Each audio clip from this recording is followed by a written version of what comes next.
Oh, di sana ada turunan itu ya.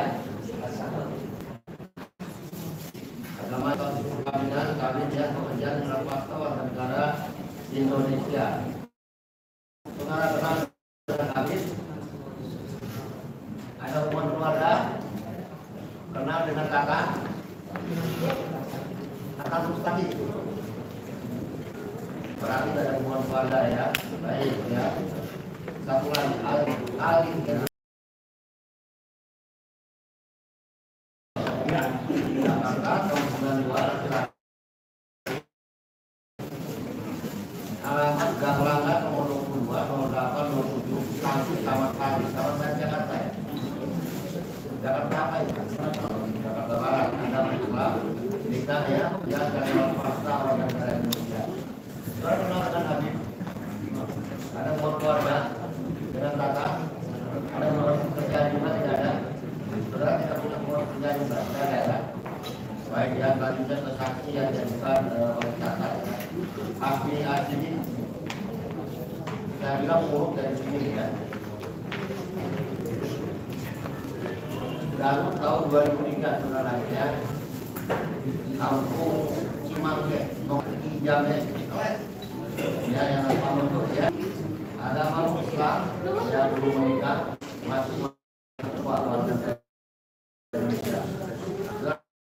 Kami dan dengan tata tadi kenal, ada hubungan keluarga enggak?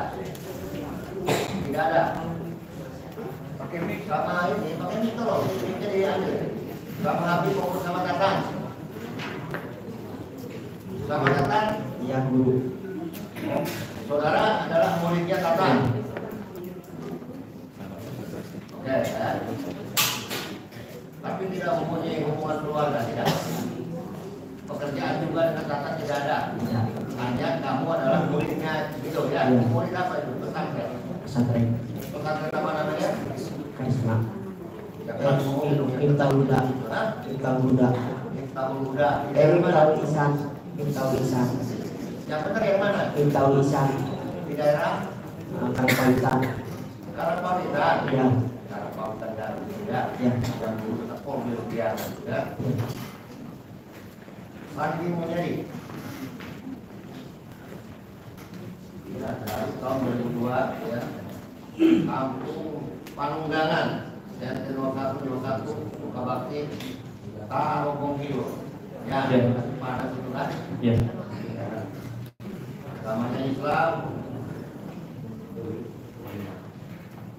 tidak bekerja ya, warga negara Indonesia. Katakan hanya kalau ditutup dengan Habib dan dengan saudara itu saya jadi muridnya dulu ya, murid Habib juga. Kalau dengan Habib hanya tahu di YouTube saja. Ditakat ya. Ya. Di pesantren yang sama. Sama. Sama ya. Yang Misbah. Ya, saudara yang Misbah ini tahun 82. Itu Kampung Sindangwangi. Sindangwangi. Sindangwangi. Ya, Sindangwangi ya. Karangpawitan juga ya. Harus agama Islam, nikah ya, buruk mati lepas. Warga negara Indonesia. Dengan Tatan gimana? Tatan itu lebih kepada keluargaan. Karena kan saya juga sebagai RW.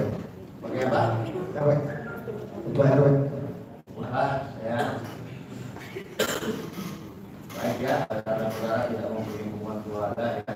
Demikian pula dengan Habib, saudara tidak punya. Oke ya. Jadi semuanya kami lupa. Mana satu?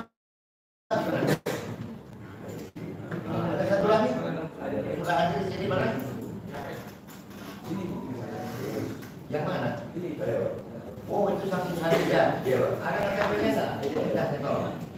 Biar kami lampirkan di sini. Maksudnya seperti begini loh. Ada nggak? KTP-nya baru mau diberi majelis. Tolong ya diberitakan kayak gini ya. Oke, saya kasih listanya. Mohon izin majelis minta maaf. Nama lengkap saudara siapa? Hari Ridho. Hari Ridho. Ridho. Iya. Saya kira Ridho Islam. Bukan, Bukan ya? bukan. Jelas agamanya Islam ya. Jelas, pasti. Lahir Surabaya 4 April 80. tahun berapa dulu? Ya. Pekerjaan. YouTuber. Apa punya juga? Sidoto Wetan Baru nomor 1 Surabaya, Kecamatan Kenjeran 60128. Mana saja dan di KTP. Baik, coba negara tentunya Indonesia. Indonesia. Ya, itu ada kaitan keluarga Nabi. Nggak ada. Karena sama-sama ibunya maju. Iya, kalau mau diurut-urut ya ke Nabi Muhammad. Sama. Iya. Juga ya. Iya. Dengan kata Nggak kenal. baik ya. Oke ya. Bismillahirrahmanirrahim. Demi Allah saya bersumpah Demi Allah saya bersumpah sebagai saksi sebagai saksi akan Oke, silakan duduk. Saudara Habib dan saudara Taufik. 3 dulu dari kami, 3 berikutnya yang mulia. Oh begitu ya. Ya. Oke ya, karena sesuai dengan urutan nomor yang pertama belum 20 kan Pak Habib ya. Jadi 1, 2, 3 yang dari Pak Tata tolong di luar dulu. Ini 1, 2, 3. Nah, gitu ya. oh iya dong.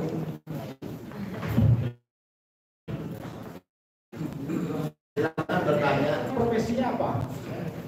sehari-harinya freelance Dokumentasi.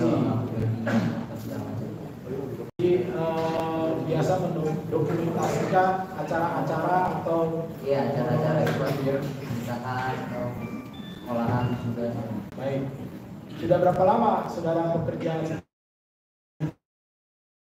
Sejak keluar kerja dari 2010. 2010 ya. Saudara pernah diminta bantuan untuk hadir di Petamburan untuk mendokumentasikan foto-foto atau video pada saat jenazah Syuhada FPI korban dari KM 50. Iya. Pernah ya? Pernah datang ke Petamburan, kemudian pernah melihat secara langsung jenazah-jenazah tersebut ya? Iya. Baik. Kalau pada saat apakah semua jenazah yang 6 syuhada itu sampai di sana dari proses mulai dari dibongkar itu jenazah, peti jenazahnya sampai Anda ambil foto di momen-momen tertentu misalnya ada luka tembak, ada luka kuku itu disaksikan Iya, yang oleh saudara. saya lihat yang saya lihat seperti itu. Ya seperti itu. Iya. Bisa saudara ceritakan dari awal sampai proses pendokumentasikannya? Coba ceritakan bagaimana. Iya, pada saat jenazah datang kita sudah standby. Ya, berjalan kondisi satu-satu mereka datang. Ya, seperti biasa kami mendokumentasi foto video dari datang dibuka petinya sampai dimandikan. Itu Dibuka petinya dulu, itu juga dokumentasi itu. Sudah ya, sudah mulai ya pada saat Iya. dibuka petinya atau pada saat jenazah datang. jenazah datang. Peti datang, jenazah datang, itu difoto, didokumentasikan. Apakah cukup dokumentasi foto saja atau ada videonya? Ada video. Ada videonya. Anda spesial untuk mengambil fotonya atau videonya? Foto. Foto.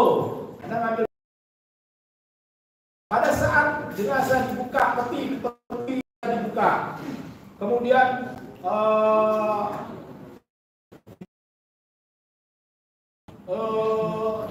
kain pembungkus mayat. Ya, itu dipindahkan dari peti ke Tempat pemandian jenazah. tempat pemandian jenazah.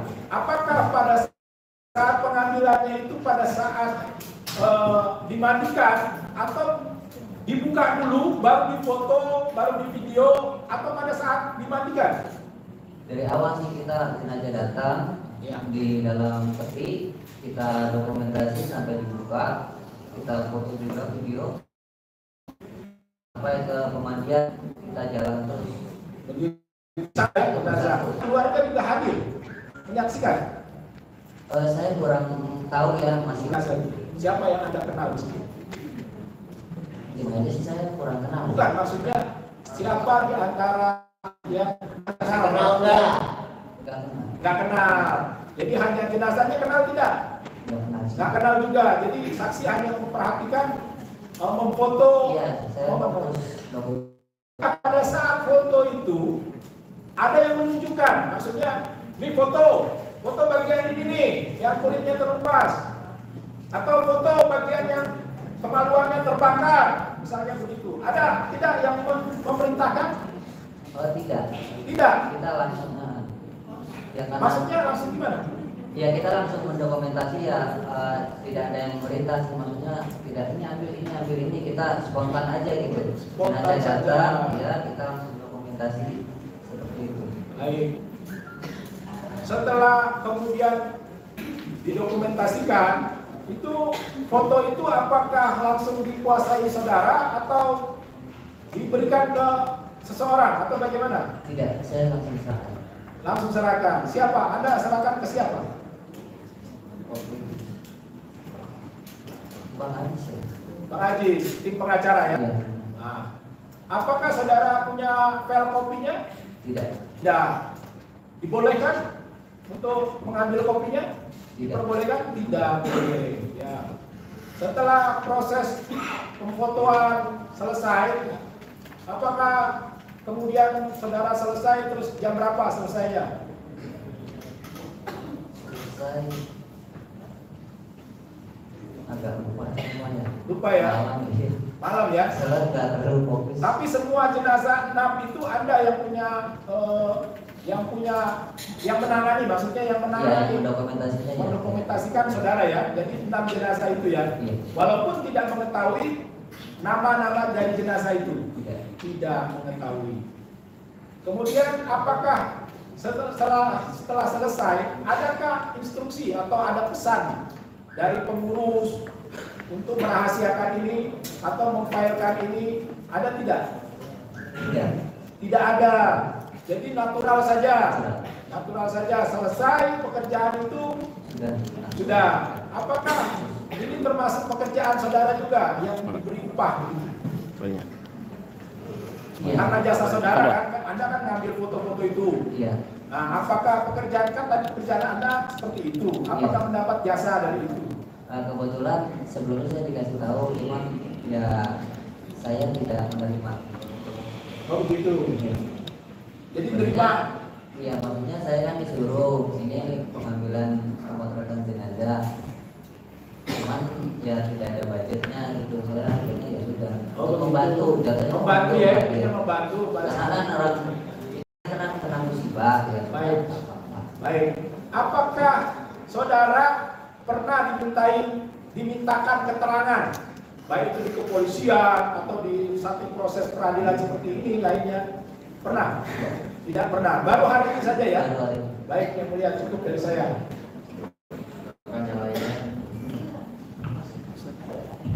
Terima kasih majelis Ibu dan saksi. Saudara Budi, tadi saya pakai saksi. Ya. Waktu saudara datang mengambil gambar itu, saudara mengambil foto-foto itu momentum aja, misalnya ini, oh ternyata di kepalanya ada bekas apa, ada yang jenazah datang gitu. Ya natural aja sih, nggak ada yang perintah, cuman kadang ada yang ngomong itu mah itu kepalanya, itu dadanya. Ya, otomatis saya juga kan ya memperjelas lah ngambilnya gitu. Di dalam ruangan kecil itu yang memandikan itu ada siapa juga? Tahu saya sih kayaknya pihak keluarga ada. Terus siapa lagi? Terus banyak orang sih yang memandikan juga ada. Berapa Saya juga orang? pernah apa? Kalau berapa orangnya nggak. Saya sebut nama kira-kira bisa kenal nggak nanti? Saya sebut ya. Ada Habib Musin bin Zaid nggak? Ayo Musin ada. Ada. Pak Munarman ada nggak? Pak Munarman ada. Ada. Yang memandikan 2 orang atau 3 orang? Ada 3. 3 orang yang memandikan. Kemudian dalam itu ada Pak Munarman, ada Habib Musin, ada 3 orang yang memandikan, ada Anda bersama yang memvideokan, sama keluarga ya, begitu ya? Iya. Baik. keluarga ganti-gantian setelah anggota keluarganya terus anggota keluarga yang lain dia terus gantian gitu ya modelnya. Iya, kan satu-satu jenazah datang, Satu-satu ya. langsung dimandikan, keluarga tuh dipanggil, suruh melihat menyaksikan Baik. ini keadaan jenazah anaknya. Ya. Waktu Anda mengambil foto dokumentasi itu, ada rekayasa nggak di situ? Misalnya ada efek-efek atau apa di kamera itu ada nggak? Oh nggak ada. Setelah itu, setelah difoto, Anda pindahkan ke media misalnya USB atau apa yang tadi katanya dikasih saya tadi kan, itu tadi ya, Iya. saya. Iya. Nah, ketika Anda ambil itu, ada proses edit nggak di situ? Direkayasa, diblur-blurkan atau apa gitu? Atau langsung natural lagi dikasih ke saya? Tidak ada. Setelah peliputan selesai, saya langsung serahkan hasilnya filenya itu di dalam bentuk memori. Memori itu ya, isi saya waktu itu ya. Kemudian ada nggak pihak lain selain saya yang menerima waktu itu? Tidak ada. Nggak ada. Yakin ya? Sama. Ada kopinya nggak yang bocor kemana-mana gitu? Oh, kalau itu saya kurang tahu lagi, Kurang tahu ya. Baik. Kemudian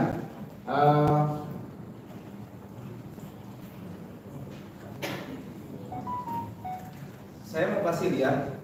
Ini bukan yang Anda foto waktu itu. Ini sekitar saya cetak nih. Iya. Ini bukan. Silakan ke depan. Majelis, mohon izin majelis. Silakan ke depan. Baca saya silakan. Foto itu bukan yang Iya. saudara ambil. Betul. Coba lihat terakhir. Iya betul. Ada perubahan nggak? Misalnya saya otak-atik, saya edit itu. Oh tidak ada perubahan. Ini aslinya seperti ini saya ambil.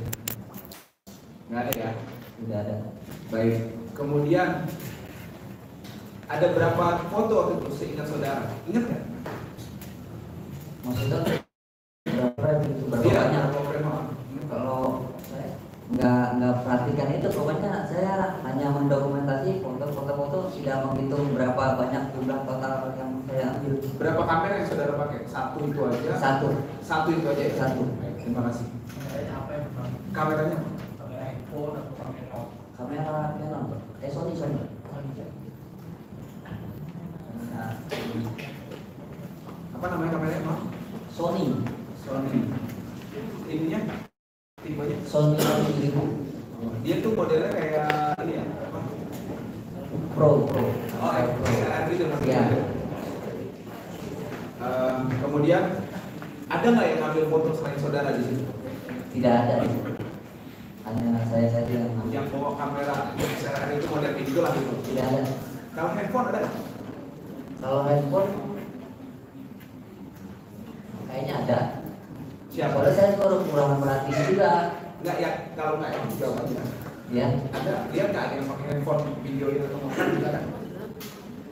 foto ada dari pihak keluarga ada. Oh, keluarga yang ambil ya? Iya, Pakai handphonenya ya? pakai handphone. Banyak pakai handphone. Jadi Selain itu nggak ada. berarti saya perjelas, Anda yang ambil pakai kamera yang pro tadi, Iya. terus sisanya keluarga pakai handphone gitu ya? Iya. Ada lagi yang mau yang saudara jelaskan di sini kesempatannya setelah yang tadi? Tidak ada.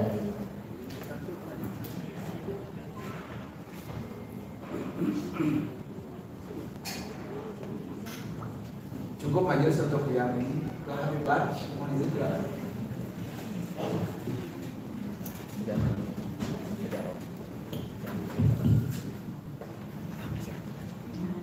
Baik, Assalamualaikum warahmatullahi wabarakatuh, saudara Budi.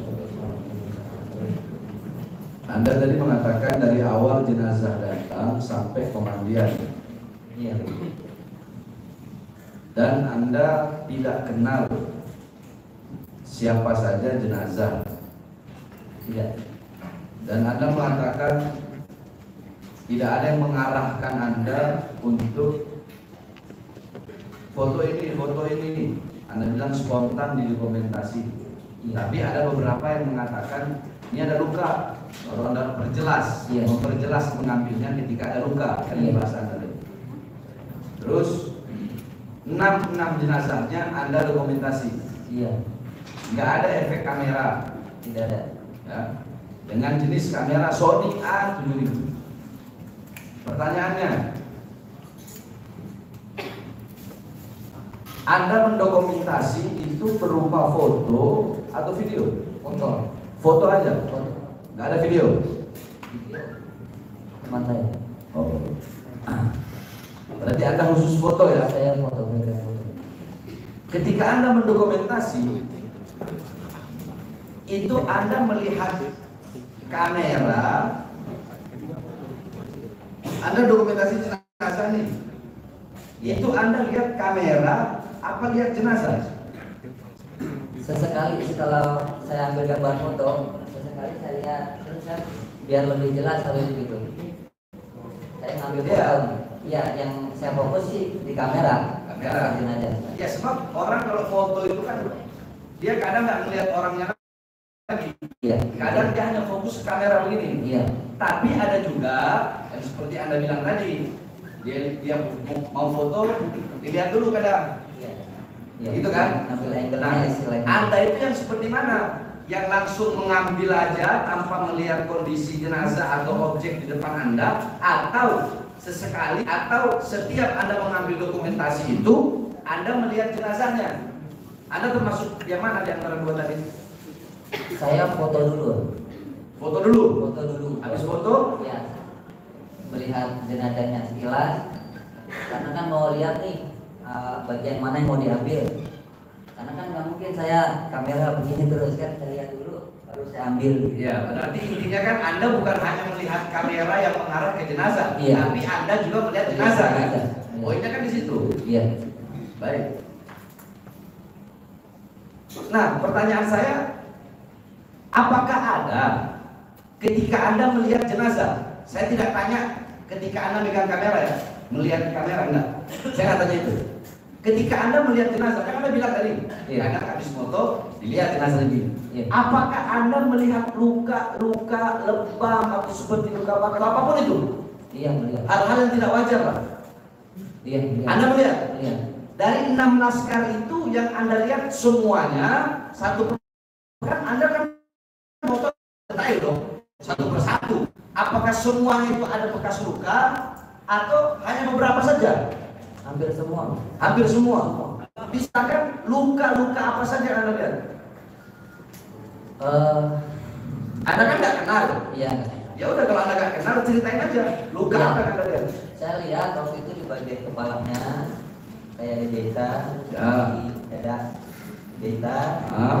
sini bolong, Ah. kayak kelupas-kelupas. Di mana kelupasnya? Ada yang di tangan, ada yang di punggung. Ada yang di tangan, terus Ada di punggung, di punggung, terus di mata kalau nggak salah. Mata hitam entah kenapa. mata hitam, lebam ya? Ya mungkin lupa mata kenapa, pokoknya hitam saja kayak gitu. Bengkak nggak? Bengkak nggak? Ya agak bengkak sih. Hah? Agak bengkak. Anda udah disumpah jangan bohong. Iya. Bengkak. Iya. Mata hitam, bengkak. Terus apa lagi yang Anda lihat? Anda mengalir aja kayak air. Apa yang Anda lihat? Iya, Buka saya aja. seperti itu. Iya, terus hanya ini aja. Apa tadi? Luka di tangan, terus luka di punggung, Ya. terus mata hitam bengkak, terus apa lagi? Itu tadi saya bilang yang dadanya. Ya, itu luka otopsi. Otopsi sama di kepala. Terus Ya dengan saya itu, iya. itu di foto Anda ada kemaluan. Anda yang foto itu? Kemaluan kebetulan pakai Yunan. Yang foto? Iya. Karena pakai handphone saya dilarang kan karena aib. Jadi khusus Bang Haji yang Berarti foto kemaluan ini, coba, bukan dari kamera Anda? bukan.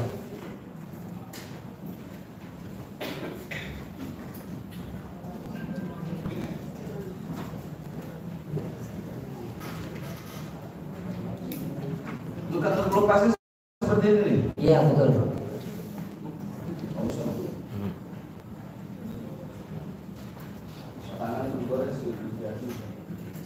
Ini terkelupas seperti ini ya? Iya. Karena ada Seperti yang ambil. itu. Iya seperti itu.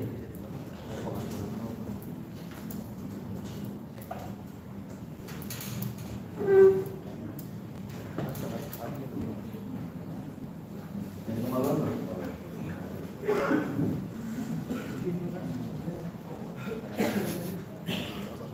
Tadi kenapa ketika ditanya Anda tidak mengatakan masalah kemaluan di depan tadi? Harusnya Anda katakan dong, ini kemaluan bukan foto saya. Tadi tidak diperlihatkan, hanya yang bagian itu aja yang kemarin tidak dilihat. Jadi kemaluan ini bukan Anda yang foto, Bukan.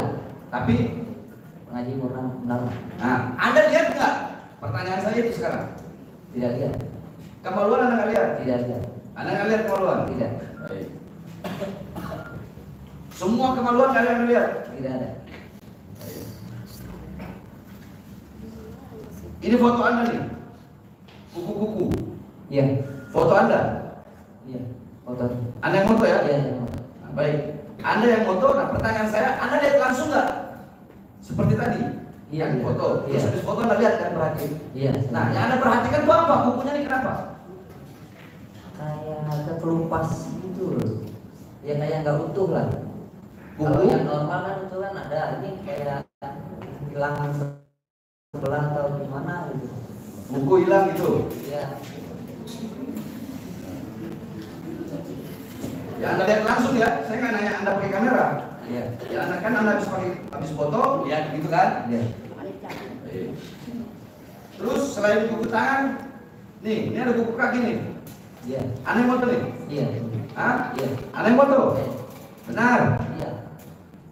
Apa yang Anda lihat? Langsung, bukan di foto, bukan kamera. Yang Anda lihat langsung itu apa? Kuku kaki ini kenapa? Ya sama seperti tadi, kayak hilang nggak utuh lalu. Nggak utuh juga kuku Nggak kaki. utuh, iya.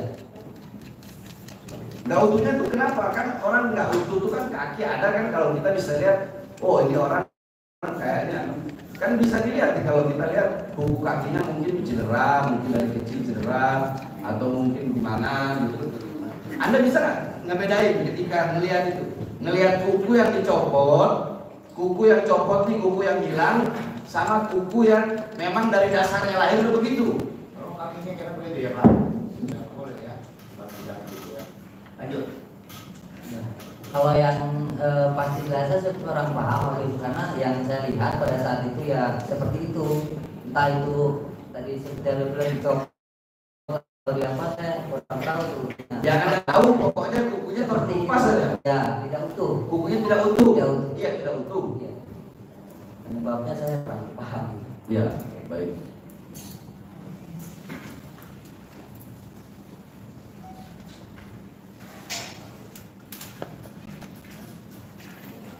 Selain itu luka-luka lain Anda lihat nggak? Kayak luka bocor di kepala. Saya nggak nanya luka jahit ya. Selain luka jahit, apa yang Anda lihat?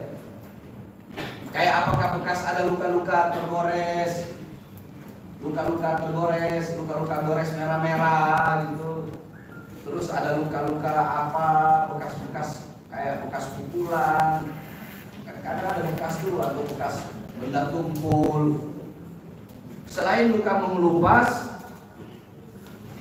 ya, selain luka mengelupas dan selain luka jahit, ada nggak luka lain? Ya, saya lihat yang di bagian dada itu kayak lubang gitu. Ya, itu peluru. Iya. Peluru itu. Selain daripada itu ada nggak? Kurang ingat lagi. Kurang ingat? Iya. Saya ingatkan ya. Ya. Nggak usah diingatkan Pak. Nanti nggak usah diingatkan. Apa yang hanya diperlihatkan ini yang mulia? Pada saat itu sepengetahuan saksi aja. Iya, makanya kan Iya, diperlihatkan Pak. yang mulia. Apakah saksi ingat? Hanya ini saja. Coba lihat saksi. Sama Faiz ya, kepalanya. Iya. Ada. Ada. Ini kan ini HP atau dokumentasi kamera enggak? Kalau ini kamera Kamera. yang khusus. Luar ya. Iya. Anda lihat nggak ini? Luka ini Anda lihat nggak? Iya, maksudnya Anda lihat nggak? Iya, kalau Anda nggak lihat kan kamu kena ambil. Tadi katanya nggak lihat. Saya tuh bisa kita ya. Pak, maksudnya Belum, enggak. Saya tegaskan lihat enggak saudara? Tadi enggak, saya maksudnya supaya saya nggak apa-apa menerangkan apapun ya. Itu kan harus tegas. Jangan tadi enggak, dia tanya oleh yang lain, dia tanya oleh Habib, iya lihat. Ya macam betul nggak? Kan jawabannya lupa ini, bukan tidak lihat. Lupa. Jawabannya lupa. Lupa kapan? Ya kapan lupanya? Nah, sekarang itu saudara apa lihat luka itu dulu waktu itu tadi dijawab sama saudara nggak lihat. Jadi biar hasilnya ya. Ya nggak apa-apa, mau saudara mau ingat mau apa saya nggak ada masalah. Cuma harus konsekuen kalau menjawab. Anda kan tadi bilang lupa. Saya ingatkan dengan foto yang Anda ambil. Iya makanya saya kan bertanya. Anda mau jawab apapun terserah Anda. Saya bertanya apakah Anda melihat ini? Anda lihat. Kalau ini Anda lihat nggak? Anda lihat. Anda lihat. Cukup.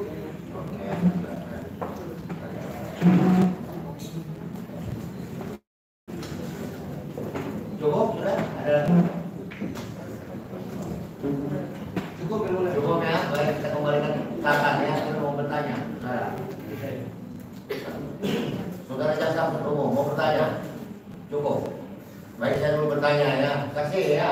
Ya, Ketika saudara mengambil keputusan, ya, pada saksi Mandika, saudara dan Mandika besar. Saudara itu kok tiba-tiba dari pendapatan itu karena ada yang manggil, jujur ya, bukan disumpah. iya. Ada yang manggil saudara karena saudara seorang fotografer. Apa karena kebetulan ada di sana? Jadi kebetulan rekan saya Siapa? Alif, Oh, apa ya? korban itu tetangganya. Oh, Nah terus betul. dari pihak keluarga ada yang mencari menghubungi Alif. Ah, Nah, terus saya lah dipanggil untuk oke ya. Pada saat lokasi ya, ada foto jenazah tersebut secara utuh, secara foto. Bagian yang tadi diperlihatkan kepada saudara seperti jari kaki dan sebagainya. Katanya diambil di foto sendiri oleh saudara. Apa? Dengar dulu, ya. Apakah foto-foto tiap bagian yang terluka itu tadi, ya, yang saudara ambil itu setelah saudara foto seluruhnya, atau pada saat itu ketika mayat akan dimandikan setelah dimandikan? iya, ada yang diambil utuh, ada yang sebagian, ada yang Maksudnya di mana? Ada yang diambil utuh itu di mana? Sebelumnya, terus detail. kemudian saudara mengambil tiap bagian potongan bagian daripada tubuh mayat itu, Iya, yang luka-luka. yang luka-lukanya Iya. diambil pada saat itu juga. Ketika mayat dimandikan di pulau balik, saudara Lalu di pulau balik, ketika di pulau balik, ya dimiringin terus baru alat saudara foto itu bagaimana? maksudnya gimana? Minta tolong. Ya akhirnya saya datang untuk foto saja. Berarti ada yang memerintahkan untuk memfoto itu bagian-bagian itu ya pada saat itu ya. Kalau yang memerintahkan tidak ada. Tadi saya bilang saya spontan, cuma tadi Spontanika. ada. Oke, ya.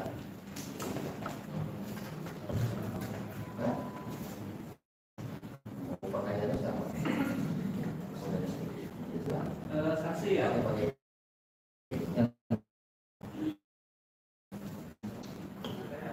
Sebelum berada di tahun itu saudara tahu nanti yang harus putus seperti apa? Kita ada pemberitaan itu enggak? Tidak ada. Jadi gimana? Mau minta bantuan ini ada mau Tahu ya? tidak tahu. Kemudian suasana di tempat saudara foto itu Ya. di ruangan atau di luar? Kayak di dalam sih. Di dalam. Terbuka. Terbuka. Kemudian banyak orang nggak di situ? Banyak. Berapa Maksudnya, orang yang di tempat Kalau banyaknya saya kurang paham karena saya di situ kan ya sempat terbuka. saudara lebih dari 5, lebih dari 10 Mungkin lebih dari 5. datang langsung sudah anak profesional membuka foto ya, Iya. langsung sudah ambil foto-foto Iya. gitu ya.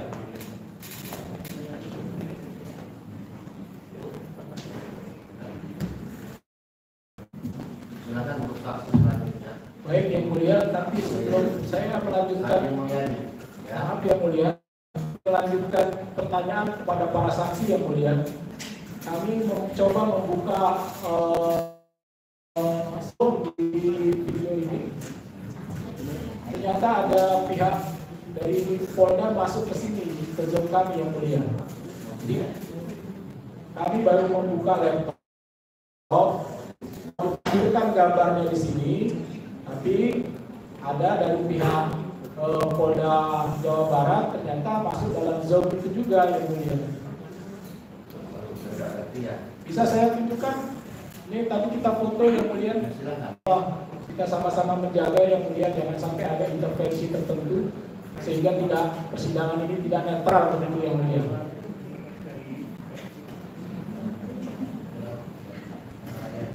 Jadi pada saat kita mau menampilkan gambar tadi, ternyata gambar itu ke Polda yang mulia.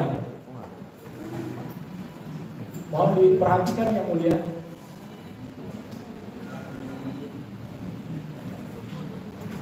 Itu seperti dibajak yang mulia.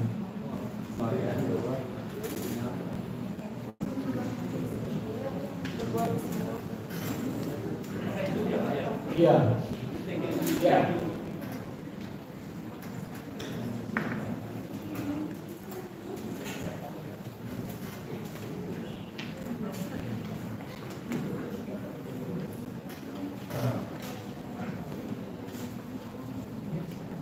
Baik, kalau begitu ya kami mohon supaya Baik, kami putuskan untuk tidak menampilkan gambar-gambar yang mulia itu saja di sini di Zoom. Kami keluar itu karena supaya tidak diakses oleh Polda Jawa Barat. Ya. Baik yang mulia. Ya.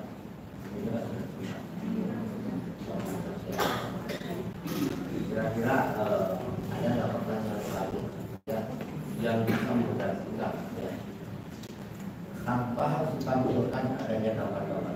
Saya tak tahu ya dengan pertimbangan apa memang ya. Kalau memang betul seperti apa yang dikatakan oleh kuasa hukum demikian ya. Tentu saya tidak tahu maksudnya dan sebagainya bagaimana ya, karena mungkin polisi tahu segalanya mungkin ya, atau mungkin demi ya, jaga aman dan sebagainya gitu ya. Tapi saya tidak tahu ya, mohon maaf ya. Artinya saya mencoba di sini bahwa saya menengahi di antara kedua belah tanpa ikut kemana-mana. Baik, untuk itu ya kami ingatkan agar supaya sidang itu benar untuk tidak ada tangan. Baik, kami berharap intervensi tidak ada yang mulia dan hakim yang Ya, mulia mudah-mudahan tidak ada ya, karena kami pun mengimbau. tidak ada intervensi siapapun di pengadilan ini yang mulia. Silakan untuk bertanya kepada saya. Terima kasih yang mulia, saudara saksi. Ya. Bang Alif ya. Alif. Saya panggil saksi ya. Saudara sehari-hari pekerjaannya apa? Ya, saya kadang-kadang sama lebih juga Sama ya. Bang ini sama teman saya. Nah pertanyaannya mungkin kalau tadi Mbak yang sebelumnya saksi menyampaikan dia mengambil foto, apakah saudara saksi tugas lain selain foto atau apa video? Video ya, mengambil video langsung, gambar langsung ya pada saat itu. Baik, apakah pada saat mengambil video tadi pertanyaannya mungkin sama, tidak jauh berbeda? Pada saat jenazah datang, pada saat jenazah datang, peti mayit datang, apakah kemudian dibongkar dulu, kemudian bagaimana? Tolong diceritakan. Ya, kalau pada saat itu yang saya lihat itu mulai dari jenazah datang, peti dibuka, dimandikan dan ditahankan, sudah seperti itu aja. Prosesnya seperti itu. Dari datang nih jenazah bersama ambulan turun peti dibuka, terus mayit dimandikan. Nah, pada saat momennya Anda untuk mengambil video itu pada saat momen apa? Artinya pada saat dimandikan atau pada saat dibuka dulu tuh jenazah sehingga diperlihatkan apa luka-lukanya? Sejauh turun dari mobil ambulan. Sejak turun dari mobil ambulan. Nah, pada saat video sejak turun dari mobil ambulan sampai kemudian itu dibawa ke tamburan, ditaruh di situ, kemudian dibongkar mayat. Apakah benar yang saudara lihat saksikan semuanya berkaitan dengan tanda-tanda luka yang ada pada jenazah 6 syuhada itu, benar? Ya, kalau yang saya lihat mau dari kamera ataupun saya lihat sepihak itu ya seperti itu yang saya dapat gambarnya. Ada luka, ya tidak wajar lah kalau menurut saya. Tidak wajar. Apa aja yang Anda saksikan tadi? Kurang lebih sama teman saya. Apa aja? Punggung, karena kan kita kasih gambar juga. Punggung terkelopes. Ya. Terus apa lagi? Terus ada kayak hitam 3 di sini, kadang-kadang ada 3 ada 4 tuh. Bukan tembak. Kurang apa tapi memang ada. Kemaluan juga. Kenapa kemaluan juga? Kalau tidak salah waktu itu sempat cuma pengurus dan pengurus saya yang mengambil ya. Oh begitu ya. Karena katanya apa ya? Apa tuh? Aib Ya, aib jenazah ya. Karena kemaluan tersebut. Nah, kemudian apakah setelah perekaman disimpan di satu file satu, kemudian di itu gimana? setelah selesai memorinya langsung diambil, saya aplikasikan ke ini pengacara keluarga. Baik. Jadi tidak dimiliki oleh masing-masing pengambil buku ya. Langsung diserahkan semuanya. Tidak ada kemudian bahwa ada briefing, maksudnya ada ini yang diambil ini aja, luka ini tidak. Atau gimana? Kita lupa ada ngomong sih. Kalau itu luka ini. Oh sempat ada yang bicara. Pas siapanya saya kurang paham. Karena kan saya nggak kamera, fokus ke kamera dulu. Fokus ke. Jadi setiap ngomongnya luka ini atasnya sambil nunjuk masalah. Nah, pada saat Anda ngambil momen itu, kamera tuh, apakah Anda ngintip gitu loh dengan melihat, oh benar nih, jelas ya, jadi tidak hanya terpengaruh pada video itu ya. Yang harus tidak wajarnya itu pada umumnya aja gitu. Oh begitu ya. Jadi pas dari luka-luka yang tidak wajar itu Anda lihat ya. Baik. Setelah proses Anda ngambil video sampai 6 syuhada itu sudah selesai atau ada proses lagi, misalnya pada saat dibawa ke rumah ahli waris atau keluarganya atau jadi setelah pengambilan memori kita kasihkan ke majalah keluarga ya, itu udah nggak ada lagi. Nggak ada lagi ya. Baik, terima kasih. Ya, terima kasih untuk diskusi. Saudara saksi, Ya. waktu mengambil gambar itu, foto tadi itu, luka-luka yang dilihat pada jenazah itu, saudara perhatikan nggak? Memperhatikan tidak, tapi melihat ya, lihatnya jelas. Melihat sekilas ya. Terus waktu sudah jadi videonya itu, durasinya berapa lama tuh total? Oh, kurang ingat ya, kalau kita ngambil kan perjalanan Per jenazah. Jadi ada 6 video tuh. kurang lebih. Iya. Kurang lebih ada 6 video ya. Nah, 6 video itu setelah saudara lihat, saudara buka lagi nggak? Seperti tahun nggak? Enggak. Jadi jenazah itu keluarnya itu datangnya itu cepat gitu. Jadi nggak sempat yang selesai itu udah bukan. Jadi setelah divideokan, dimasukin ke memori, nggak sempat dilihat sama saudara. Cuma kan kelihatan di kamera sama kita saja. Oh gitu, langsung diserahkan kemudian. Diserahkan. Baik. Kemudian ada nggak yang menarik perhatian saudara saksi gitu? Lukanya itu kok begini ya gitu? Ada nggak dari 6 tuh yang berkesan tanda petik ya? Ada nggak? Ya kalau itu ada kalau salah satu jenazah yang cukup ini ya panjang ya prosesnya ya. Terkelupas di tubuh panjang. Itu menarik perhatian sehingga Ya saya teringat lah gitu lah ya. diingat itu sih. Ingat. Ada lagi nggak selain itu momen-momen itu? Ya karena kan kita lihat foto ya. Ya. Jadi ada beberapa foto juga kayak model buku ataupun yang hitam plus Ya. Waktu itu kan tadi dengarkan di situ ada yang foto, ada yang video, ada keluarga korban. ya. ada Pak Munarman, ada Habib Mosir, kemudian ada yang memandikan tadi kan 2 atau 3 orang tadi yang saya lupa tadi. Nah, ada nggak yang cerita di situ waktu ada video? Oh lihat itu tuh ada ini. Nah ada bekas-bekas itu. Oh, kalau yang bicara saya kurang tahu ya, tapi suaranya memang Ada kan? Ada. Tanya saya, waktu saudara dengar itu ada nggak yang bicara soal tubuhnya dicopot? Ada nggak? Ada. Dengar nggak saudara? Dengar. Yakin ya? Dengar kok. Sudah disumpah ya? Nah kemudian yang soal kemaluannya ada masalah, entah bengkak atau luka, dengar nggak? Saya dengar kan saya tidak boleh mengambil. Tapi dengar kan? Dengar. Dengar. Baik, kuku dikelupas, terus yang kemaluan, yang ketiga, yang apa namanya? Kuku dicopot tadi ya, terus yang terkelupas gitu ada nggak? Tadi kan saudara lihat juga kan? Ada nggak yang bicara itu mungkin terkelupas tangan terkelupas? Dengar nggak? Dengar. Ada. Kan banyak orang juga di situ. Iya. Siapa yang mau bicara saya kurang paham. Bukan yang bicara, saya tanya, dengar nggak? Dengar. Dengar, tapi nggak tahu siapa yang bicara kan? Baik, saya ulang lagi tadi yang soal kemaluan para korban, ada yang ganjil lah di situ kan? Ya, karena kita nggak boleh mengambil. Iya, tapi kan itu kemaluan kenapa tuh ada yang bicara begitu kan? Nah kemudian yang terkelupas ya di beberapa anggota tubuhnya, saudara juga dengar. Ya. Yang kukunya copot tadi, saudara juga dengar. Terus yang bicara ini kayak disiksa nih, ada nggak yang ngomong gitu di situ? Kalau yang bicara disiksa, saya dengar tapi nggak tahu siapa yang bicara ya. Iya. Harus mendengar aja. Iya, karena luka itu kan orang jadi mengukur disiksa wajar kan ketika melihat ada yang bicara gitu. Tapi saudara dengar yang bicara itu. Baik, cukup ya saya. Lanjut Habib.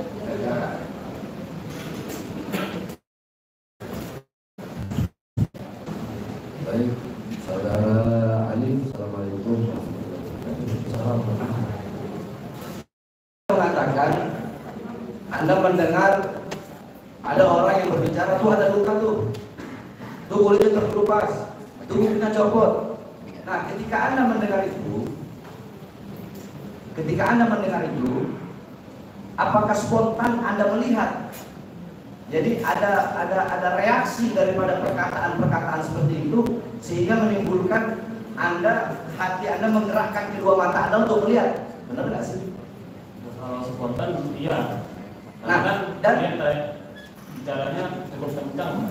Nah, baik. Berarti Anda lihat ya. Jadi sini ngomong tuh ada luka tuh, langsung Anda lihat. Ya, pakai kamera langsung. Ya. Nah, ketika Anda lihat, sesuai nggak yang Anda lihat dengan apa yang dibicarakan sama orang itu? Sesuai. Jadi ketika dia bilang, ini luka terkelupas nih, Anda lihat, sesuai. Ya. Ini kukunya dicopot nih, Anda lihat, sesuai. Ya. Satu. Kedua,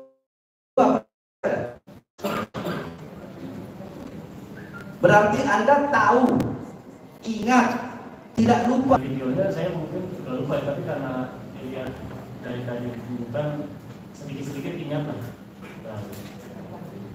Ingat, lupa sama tidak tahu itu beda. Yang saya tanyakan, Anda tidak tahu apa lupa? Lupa kan? Bukan tidak tahu kan? Ya. Jadi bisa saja ketika saya lihatkan, Anda ingat.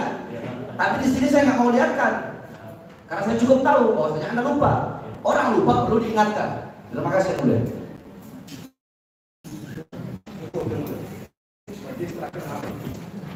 Tahu nggak Habib Bahar di sini tadi sama saudara tadi ibu berdua dibawa ke sini, tahu Habib Bahar itu siapa? Enggak. Nah, itu kalau yang saya lihat di YouTube ya kasus KM 50. KM 50. Apa yang saudara tahu apa? Ya kayak gitu.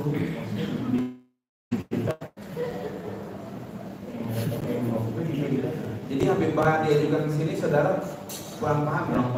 Kurang paham. Baik, kalau kurang paham. Pertanyaan.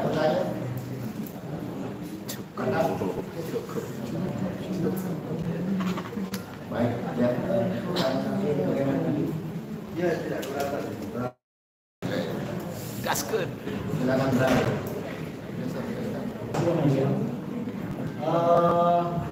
Sejak kapan saudara saksi mengenal Habib Bahar di sini? Sekitar tahun 2010-2009. Selama kenal dengan Habib Bahar, menurut saksi apa? Dia tuduhan-tuduhan sama beliau ini yang nggak sesuai dengan yang saya alami tiap hari sama beliau. Karena banyak yang bilang beliau toleran lah, ini sampai masalah ini di sini. Nah, itu nggak pas banget gitu. Itu bukan Habib Bahar yang saya kenal gitu. Kalau Habib Bahar yang Anda kenal? Yes, yang kawan yang dia umur lebih muda dari saya, tapi saya banyak belajar dari dia. Dia mengajari saya tentang bagaimana cinta Indonesia, dia mengajari saya bagaimana berkorban. Bahkan ini sangat berkesan sekali sewaktu beliau di Gunung Sindur. Terakhir kalimat kami ini, karena sayang, kami tahu hari banyak yang nggak suka. Kami sempat bilang, keluar dari sini istirahat dulu. Ya udah jangan dulu keliling-keliling, istirahat dulu. Biar kami ini juga enak dapat pengajiannya. Tapi jawaban beliau itu yang buat kami merasa bangga dengan beliau. Dan akhirnya beliau dapat masalahnya lagi. Kata beliau apa? Selama mata Bahar bin Ali masih melihat kemungkaran, selama telinga Bahar bin Ali bin Smith masih melihat kemungkaran, maka selama itu pula lisan Bahar bin Ali bin Smith tetap akan menyampaikan kebenaran. Takbir! Tahu ya permasalahan kenapa Habib Bahar dihadirkan ini? Tahu tentang Berita bohong. berita bohong. Ya. Apakah ceramah yang kaitan dengan Habib Bahar di Bandung yang kemudian akhirnya viral terus kemudian membawa Habib Bahar menjadi pesakitan di media hijau ini, apakah ceramah beliau sesuai dengan Pertama saya kenal Habib Bahar bin Smith, saya sudah disuka. Selama saya kenal Habib Bahar bin Smith, tidak ada satu huruf yang bohong keluar dari lisannya. Jangankan kalimat, jangankan dia berceramah, dia sama kami aja. Beliau adalah orang yang nggak peduli siapa yang salah gitu. Walaupun sahabatnya, walaupun orang dekatnya, kalau salah kan dikatakan salah gitu ya. Kami ini udah kenyang gitu. Dan itu alhamdulillah ya. Dan beliau kalau mau menegur nggak mikir gitu. Harus begini dulu nggak yang salah dikatakan salah, yang benar dikatakan benar. Habib Bahar bukan orang yang yang benar. Bahkan kan kita tahu sama-sama sering ngomongin Pak Jokowi yang salah gitu, yang salahnya dari Pak Jokowi. Saya masih ingat Habib Bahar pernah masalah Hari Santri Nasional. Itu beliau bikin khusus ceramah. Beliau memuji Pak Jokowi karena meresmikan Hari Santri Nasional. Artinya beliau mengkritisi kebijakan pemerintah yang dianggap salah, tapi tidak menghilangkan kebenaran. Ya, jadi itu yang kami kenal dari Habib Bahar. ada kebaikan dia juga sampaikan. Iya, ada kebaikan. Beliau tidak pernah menghilangkan kebaikan seseorang. Tapi kalau salah ya dibilang salah, nggak peduli siapa. Tapi kalau benar ya benar. Artinya figur beliau selama ini fair gitu ya. Saya pertama buat saya. Jangankan mendukung saya sahabatnya, kalau salah ya salah. Baik, apakah saudara tahu juga berkaitan dengan Pak Habib yang menyampaikan maulid, ya, Habib Rizik di Petamburan yang kemudian kena pasal penghasutan, Iya. kaitan dengan adanya acara maulid di Petamburan, saudara paham juga? Paham? Bisa saudara sampaikan mungkin kaitan? Ya, kebetulan saya kan juga YouTuber tuh. Apa yang saya sampaikan itu juga nyerempet-nyerempet sama UU ITE gitu.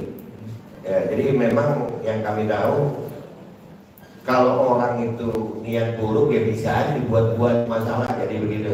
Padahal memang jelas kalau yang disampaikan oleh Habib Rizik ditahan karena maulid. Ya memang acaranya maulid. Dan maulid itu menjadi penyebab adanya pelanggaran protokol kesehatan kan gitu. Tapi gara-gara itu Habib Bahar bilang enggak, Habib Rizik bukan ditahan karena maulid tapi protokol kesehatan. Baik, tadi saudara kan YouTuber tuh, menyiarkan juga ya Pak itu ya, bahkan saudara hadir juga di Hadir, wah itu konten. Nah, menurut saudara pada saat mencermati Maulid itu, kemudian tahu terkait 50 fakta-fakta yang ada, menurut saksi, saudara saksi melihat itu? Kalau saya melihatnya sebagai orang awam ya dalam hukum, tapi youtuber, alhamdulillah dengan adanya sidang ini terbuka. Ya, alhamdulillah. Kami melihat justru dengan di sidangnya Habib Bahar di sini, kami yang selama ini masih bertanya-tanya apa yang terjadi di KM 50, hari ini bersama sidang ini seluruh rakyat Indonesia melihat apa yang sebenarnya terjadi di KM 50. Apakah saudara juga tahu kaitan dengan proses hukum bebasnya para terdakwa di Pengadilan Jakarta Selatan terhadap peristiwa KM 50? Iya, saya tahu. Tahu ya? Tahu. Juga mengikuti konten itu ya? Mengikuti, tapi nggak naikin konten itu karena sedih gitu. Ini tadi di sini pun saya rasa nggak kuat karena mengingat 6 orang yang meninggal dunia. Apakah saudara juga menaikkan konten pada saat pengambilan jenazah keluarga? Tidak ya? Tidak, masih punya hati saya. Atau pernah berhubungan dengan pihak keluarga dari para syuhada? Sebulan atau 2 bulan setelah peristiwa tersebut ada acara maulid, kami diundang datang. Baik, cukup yang mulia, saya ke yang lain. Baik, terima kasih. Saudara saksi, waktu persidangan yang sebelumnya ada kesaksian dari beberapa saksi yang diajukan di sini yang beberapa kali mengeluarkan pernyataan bahwa statement Habib Bahar atau baik ceramahnya mengandung konten yang bermuatan radikal, kemudian intoleran. Jadi bahasa radikal intoleran itu seakan-akan mudah terucap gitu ya, di persidangan ini oleh saksi sebelumnya.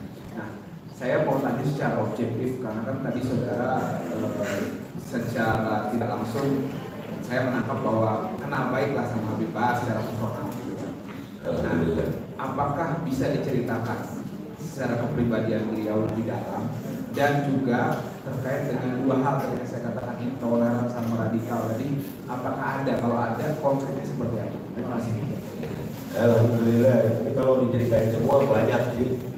Habib Bahar itu sosok yang luar biasa yang saya ini secukupnya waktu beliau ditahan di Gunung Sindur, waktu kami besuk itu yang mendampingi Habib Bahar hampir semua nabi gitu dari segala macam suku ada, bahkan ada orang asing, orang Negro, ada segala macam agama juga ada di situ.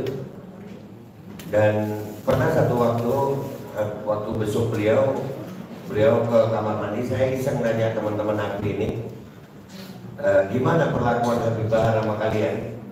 Itu ada nabi-nabi yang beragama Kristen, mereka mengatakan kami bersyukur ada Habib Bahar karena selama ini kami tidak bisa melakukan peribadatan kami di penjara ini kalau bukan karena Habib Bahar. Karena Habib Bahar memperjuangkan misa, waktu itu misa Natal karena adanya PPKM, ada pandemi. Kalau umat Islam, karena Habib Bahar memperjuangkan itu, kalau umat Islam bisa takbiran di malam hari raya, kenapa umat Kristen nggak bisa misa Natal? Dan itu akhirnya mereka melaksanakan misa Natal. Jadi kalimat-kalimat intoleran Habib Bahar ini kami belum menemukan gitu. Di mana kata-kata apa yang intoleran? Bahkan Habib Bahar ini tinggal di Manado. Saya kenal baik sama keluarganya. Saya sebelum kenal Habib Bahar kenal keluarganya dulu, Pak. Di Manado itu almarhum Habib Ali, Habib Bahar radhiyallahu anhu. Beliau adalah seorang tokoh di Manado yang dihormati semua agama. Bahkan Habib Ali ini termasuk habaib yang sering membantu agama lain. Kalau Idul Fitri itu agama lain datang ke tempat Habib Ali untuk membawakan hadiah. Bahkan waktu Imlek beliau bawakan juga. Jadi keluarga bin Smith di Manado ini luar biasa. Bahkan waktu itu sempat ada kasus kedatangan Habib Bahar mau ke Manado disambut oleh suku setempat katanya, ormas ternyata. Ya, singkat cerita ternyata ormas tersebut dalam tanda kutip patut diduga ada yang memboncengi. Karena begitu Habib Bahar sampai di sana, justru pembesar-pembesar agama lain di Manado itu yang mengawal Habib Bahar. Selama ini Manado alhamdulillah aman-aman aja. Habib Bahar kan baru-baru ini aja di Manado ada masalah itu. Dan itu kami melihatnya sebagai orang awam ya, ada kepentingan lain di situ. Ada kepentingan yang mungkin diduga politis. Ya, karena kalau dalam hukum ini kadang-kadang kepentingan politik pun berpengaruh. Tapi kami tidak tahu, ini hanya asumsi dari kami. Karena kenyataannya kami nggak pernah melihat Habib Bahar intoleran gitu. Bahkan saya itu sering berjalan sama beliau di luar acara. Saya termasuk sahabat beliau yang nggak suka kalau lagi acara-acara begitu resmi-resmian begitu ramai-ramai orang. Itu kurang asik dekat sama beliau, nggak kelihatan aslinya beliau gitu.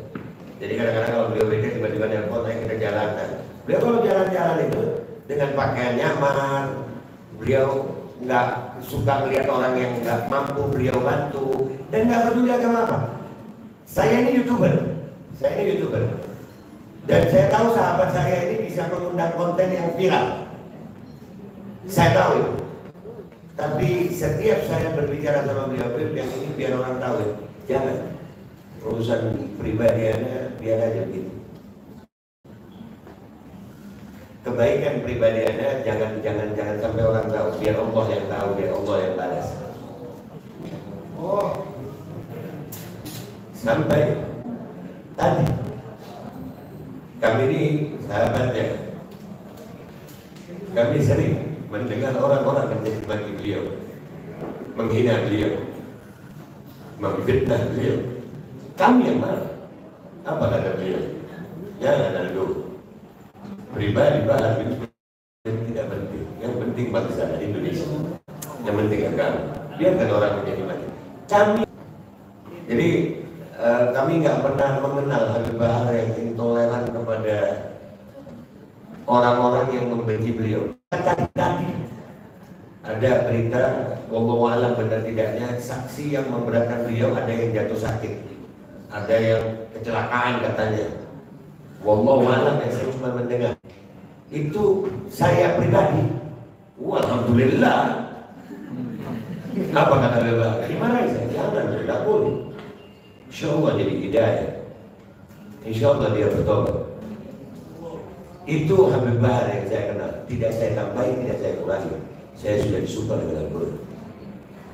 Terima kasih.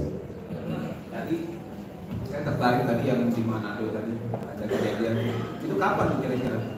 Itu kalau nggak salah sebelum awal-awal pandemi itu 2020 kalau nggak salah ya. Akhirnya beliau jadi ceramah atau? Jadi kata tokoh-tokoh sebetulnya malah tokoh-tokoh agama lain di Manado itu nggak ada yang mau begitu. Itu patut diduga ormas bayaran. Iya, karena ternyata pengajian Habib Bahar dihadiri oleh tokoh-tokoh agama lain gitu. Bahkan jadi acara besar itu, acara bagus. Jadi lambang toleransi di Manado. Jadi konten. Isi ceramahnya soal apa? Tentang persatuan. Tentang persatuan. Iya, Habib Bahar. Orang mengenal Habib Bahar itu mungkin dari potongan ceramah. Tapi logika akal sehat saya ini ya saya. Bagaimana cuma potongan ceramah 5-10 menit kalian akan menilai seutuhnya sosok manusia? Nggak bisa. Betul. Ya, dan perhatikan apa yang disampaikan oleh Habib Bahar dalam setiap ceramahnya. Andai kata beliau menyebut nama, maka yang dibahas oleh beliau adalah tentang kezalimannya. Dan beliau tidak peduli mau kezaliman itu dari umat Islam, ya dia bilang salah itu. Dan andai kata itu benar, kebenaran keluar dari lisan musuhnya atau perbuatan musuhnya, dia akan katakan itu benar. Begitu. Ada nggak Habib itu pernah ceramah gitu, mungkin karena situasi yang membutuhkan beliau, tapi ada situasi lain juga yang memang membutuhkan beliau, kemudian beliau memanfaatkan euforia masa itu untuk sesuatu yang anarkis gitu, pernah nggak? Kalau beliau mau udah rusuh dari dulu itu. kami, setiap masanya sudah marah, beliau yang maju untuk menenangkan. Bahkan di Pontianak kami sudah dihadap, Habib Bahar turun untuk meminta maaf. Ada orang-orang yang menghadap. Orang-orang yang dekat beliau sudah memaju, tapi Habib Bahar memberi ketegasan kepada yang cinta kepada beliau, ditegasin sama Habib, disumpah, jangan ini urusan Anda. Beliau ke depan ke musuhnya dengan meminta maaf. Ada yang lebih toleransi dari itu. Baik. Terima kasih dari Siap. Terima kasih Majelis yang mulia, rekan jaksa yang terhormat. Saksi, kalau saya menyatakan atau membuat statement seperti ini, bahwa dalam berdakwah setiap ulama atau kiai atau ustadz itu berbeda cara menyampaikan ceramah atau cara berdakwahnya. Sepakat ya? Sepakat. Baik. Saksi kan tahu bagaimana cara Habib Bahar menyampaikan ceramah, selalu menggebu-gebu, penuh dengan semangat. Tetapi ada sebagian orang yang menyebutkan, terutama di dalam kasus ini, bahwa ceramah Habib yang menyangkut tentang kasus Habibana Rizik Syihab itu adalah provokatif, gitu, intoleran. Menurut pengetahuan saksi bagaimana terhadap sandangan atau yang disandangkan kepada Habib? Provokatifnya di mana? Alhamdulillah selama persidangan Habib Rizik nggak ada rusuh, nggak ada kejadian-kejadian yang membuat massa itu membakar atau apa, nggak ada. Padahal kalau memang provokatif beliau bisa, dan orang-orang yang mencintai juga militan, ya militan, dan itu tidak dilakukan. Andai kata mau, andai kata memang radikal, andai kata memang intoleran, maka beliau tinggal ngomong, sikat, dijadiin sama anak-anak gitu. Tapi beliau nggak pernah ada itu. Jadi itu tuduhan yang tidak berdasar. Atas dasar apa provokatifnya? Apa yang timbul akibat ucapan Habib Bahar? Tidak ada.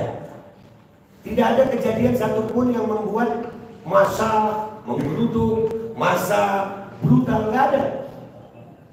Jadi itu tuduhan yang bagi kami, tuduhan yang tidak berdasar. Terima kasih.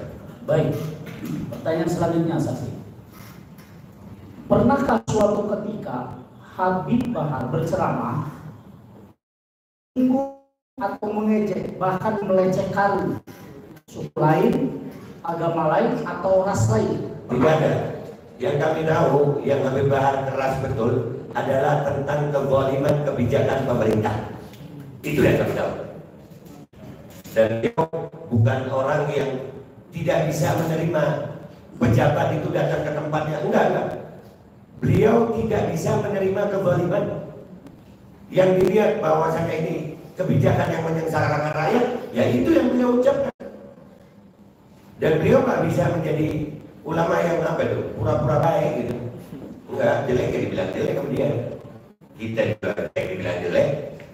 Jadi nggak ada Habib Bahar apa itu ngomong sesuai pesanan, nggak ada. Dia ngomong sesuai iman dan sesuai ilmu yang dia ketahui.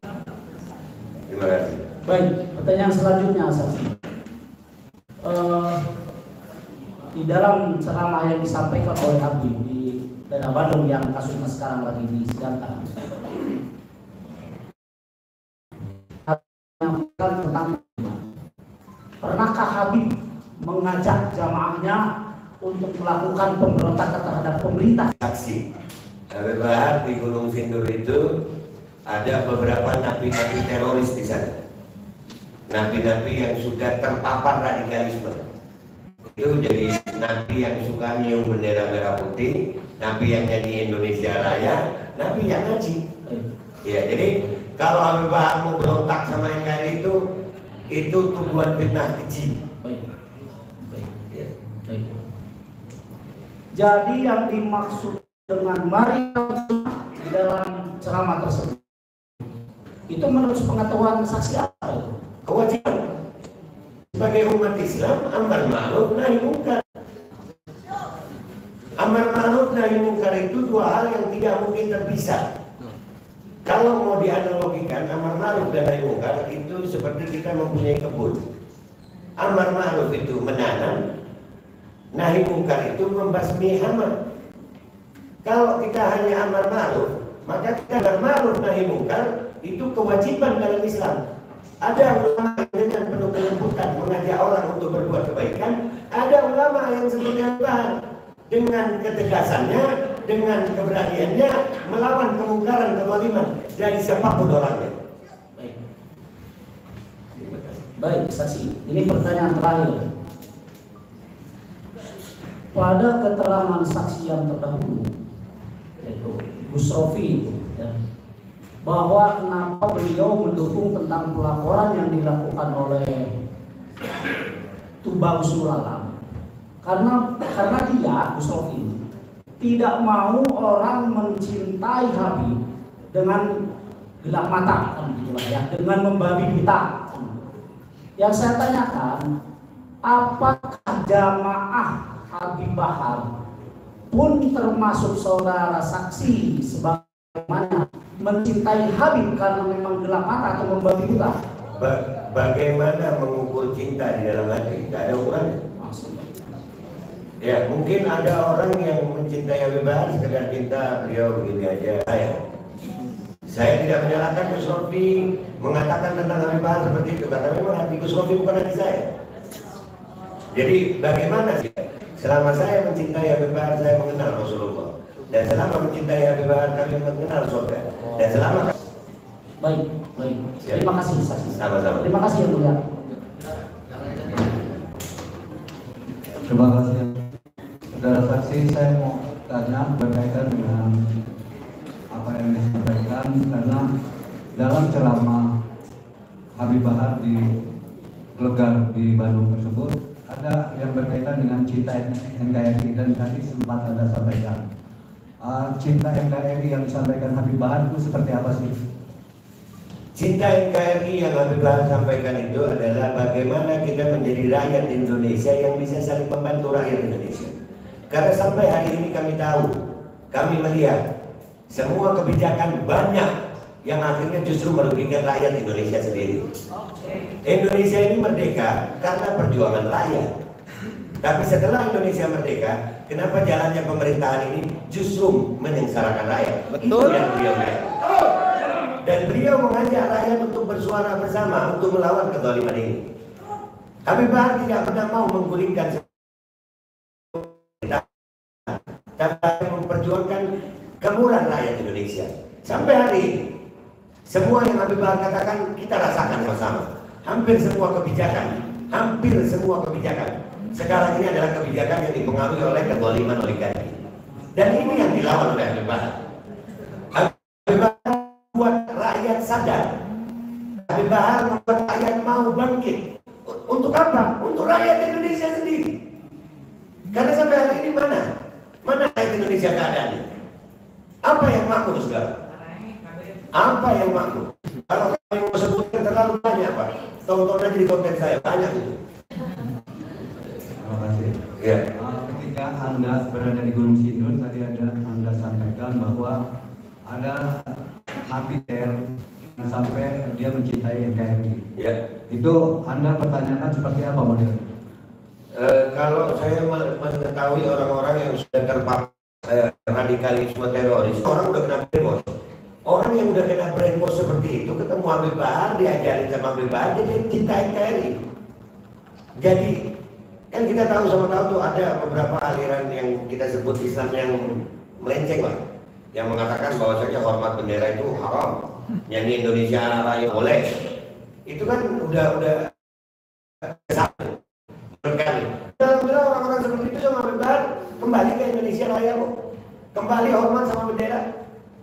Itu terjadi di Gunung Sindur. Dan saya tahu. Lalu di Gunung Sindur tersebut ada terkait dengan misa. Ya. Tapi Habib Bahar berusaha memperjuangkan untuk dengan bahwasanya justru yang banyak pasang badan untuk Habib Bahar di penjara justru orang-orang yang beda agama malah. Ya beliau, saya beberapa kali besok beliau itu yang apalagi di Manado. Di Manado saya tahu betul keluarganya. Manado itu selama Habib Bahar di sana, keluarga Habib Bahar di sana, tidak ada kerusuhan keagamaan di situ. Di Manado itu ada kampung Arab, ada kampung Bin Smith namanya. Jadi Bin Smith ini seolah-olah punya kampung sendiri gitu. Nah di kampung Bin Smith itu suku-suku yang lain di Manado juga ada di situ gitu. Dan mereka hidup harmonis. Bin Smith yang punya Manado. Bin Smith yang punya Manado. Iya. Jadi harmonis, nggak ada itu. Bin Smith. Tapi saya Kalau yang lainnya diam ya. Kalau ya, jangan bicara ya. Kecuali saksi. saya lanjutkan yang mulia. Saya mau tahu kalau ada satu kalimat Habib Bahar bin Smith yang memojokkan agama lain, satu aja dari video, satu aja kalau ada, nggak pernah. Kalimat yang membuat beliau sampai hadir di persidangan ini hanya menceritakan tentang korban KRI 50, nggak ada menyebut agama, nggak ada menyebut suku, nggak ada menyebut ras. Apa yang beliau sebut mati. Jadi kenapa jadi radikal? Hubungannya kemana? Itu yang kami bingung. Jadi mudah-mudahan majelis hakim dengan persidangan yang mulia ini Allah tunjukkan yang benar itu memang benar. Amin. Lalu pertanyaan selanjutnya adalah terkait dengan tadi yang sudah disampaikan terkait dengan kezaliman yang dilakukan oleh pemerintah. Apakah dalam beberapa statement daripada atau ceramah Habib Bahar ini melawan kezaliman pemerintah yang sah atau bagaimana? Itu boleh mengkritisi selama itu dengan bukti. Kita bukan negara khilafah kan? Kita negara demokrasi. Artinya rakyat berhak untuk bersuara, menyampaikan apa yang dirasa. Kita negara demokrasi, boleh kan? Bahkan ulama, kami berharap semua ulama yang masih diem jadi kayak Habib Bahar. Iya, udah terlalu banyak yang lembut, kita perlu yang tegas. Karena kalau dilembutin mulut terus keluar, itu yang kami rasakan. Kami sebagai rakyat biasa, kami berharap akan banyak Indonesia. Beliau tidak hanya memperjuangkan Islam, beliau memperjuangkan keadilan semuanya. Yang merasakan ketidakadilan di Indonesia ini kan seluruh rakyat Indonesia. Kezaliman ini ada. Oke, terkait dengan tadi yang disampaikan, ada apresiasi daripada Habib Bahar bin Smith terhadap pemerintah Jokowi. Ada. Terkait dengan Hari Santri Nasional. Betul. Itu menurut saksi itu seperti apa yang disampaikan oleh Habib Bahar ketika Anda sebagai sahabat yang dekat dengan beliau? Alhamdulillah saya belajar bahwasanya Habib Bahar mengatakan yang benar itu benar, bukan mengatakan yang benar hanya dari kelompoknya, enggak. Beliau mengkritisi yang salah tapi nggak meninggalkan yang benar. Kita tahu sama-sama di Indonesia sekarang terpecah-pecah cebong, kadrun, kampret kan gitu. Kalau udah cebong ngomong yang sini nggak mau percaya. Habib Bahar nggak begitu. Habib Bahar mau dari kelompok mana saja benar, dia katakan benar. Mau dari kelompoknya sendiri salah, dikatakan salah. Saya ini juga salah satu aktivis kemanusiaan. Mungkin bapak-bapak juga udah tahu masalah vaksin, masalah mandatory vaksin. Di saat saya menyampaikan hal ini kepada Habib Bahar tidak langsung begini. Kenapa itu begini? Setelah melalui diskusi panjang, baru ada keputusan dia. Jadi dia tidak membela kebenaran karena kelompok, bukan. Dia membela kebenaran memang benar dan terbukti. Begitu Pak Jokowi meresmikan ada santri, beliau tidak sungkan-sungkan untuk memuji Pak Jokowi. Oke, terima kasih. Sama. Apakah Habib menurut saksi yang namanya provokatif, cinta NKRI itu provokatif? Enggak lah. Justru kalau kalimat cinta NKRI dikatakan provokatif, Indonesia akbar di Surabaya untuk melawan penjajah. Kalau tidak ada kalimat-kalimat seperti Habib Bahar, itu yang dilakukan oleh Habib Bahar sekarang. Oke. Lalu tadi saya lupa ya, ketika Anda menyampaikan terkait dengan vaksin tadi, Ya. ya setelah Anda diskusi dengan Habib Bahar, Jawaban beliau itu seperti apa? Istimewa jawabannya. Apa tuh? Kata BBM, ya kalau memang begitu, mestinya pemerintah tidak boleh memaksakan. Yang mau ya ada nyuruh dan ada tak melarang. Biarkan kembali ke haknya. Dan itu sama dengan apa yang kami harapkan sebetulnya. Dan ini kan ada kesemenang-menangan pemerintah di situ. Ya, beliau tidak mengatakan beliau anti vaksin, ya enggak. Beliau bilang, oh berarti ada yang meyakini vaksin baik. Ada deh. Oh ya, itu boleh itu berarti. Bagi orang yang meyakini vaksin baik, silakan. Bagi yang kami meyakini vaksin baik, juga silakan. Anda tidak menyuruh dan tidak melarang. Itu kalimat beliau. Ya, ketidakadilan hukum Habib Rizik di penjara hanya karena maulid, yang protokol kesehatan itu dijadikan dalil untuk itu. Sementara banyak juga orang yang melanggar protokol kesehatan dan kelihatan. Ya, bahkan ada beberapa yang saya angkat, saya masih ingat betul ini. Gubernur Jawa Timur bikin pesta ulang tahun dengan mengadakan kerumunan, tapi cuma hanya didenda tapi tidak ditahan, tidak ada yang melakukan persidangan. Ini kan ketidakadilan dalam hukum. Sementara hukum itu di atas segala-galanya. Itu, jadi ketidakadilan itu ada, kesewenang-wenangan itu ada, kemiskinan itu ada, rakyat yang memang menderita juga ada. Begitu. Jadi sesuai dengan tuduhan yang dituduhkan kepada beliau dalam kasus ini adalah tentang hoax ya. Iya. Adakah kebenaran dalam tuduhan itu bahwa ceramah beliau itu adalah hoax? Saya tadi sudah disumpah, tapi sekarang saya bersumpah lagi demi Allah dan demi Rasulullah SAW. Tidak selama hidup saya di dunia dan akhirat, kalau apa yang Habib Bahar sampaikan di ceramahnya beliau di Bandung yang membuat beliau masuk di dalam persidangan ini itu hoax. Semua yang beliau katakan adalah benar dan fakta dan yang terjadi. Kemudian selanjutnya, apa ajaran beliau itu tentang kecintaan kepada negara Republik Indonesia ini? Banyak. Kami diajari bagaimana toleransi antar umat beragama. Habib Bahar pernah menyampaikan kepada kami tentang sebuah hadis Rasulullah, man adza dzimmiyan faqad adzani. Kata Rasulullah SAW, barang siapa yang mengganggu zimmi. Zimmi itu adalah orang di luar Islam yang hidup bersama orang Islam tapi tidak mengganggu orang Islam. Rasulullah mengatakan, man adza dzimmiyan faqad adzani. Barang siapa yang mengganggu orang zimmi itu sudah mengganggu aku. Habib Bahar menjadikan dirinya sebagai tameng bagi orang-orang zimmi, orang-orang di luar Islam yang hidup bersama Islam, yang tidak mengganggu Islam. Habib Bahar yang menjadi tameng. Beliau yang mengayomi mereka. Enggak sekali dua kali kami melihat di pondok Habib Bahar kedatangan orang-orang di luar Islam yang duduk bersama-sama Habib Bahar. Sama-sama. Dan mereka menceritakan masalahnya dan Habib Bahar membantu menyelesaikan masalahnya. Seperti apa itu? Membela, beliau pernah membela zimmi juga ya? Di penjara itu kan jelas itu.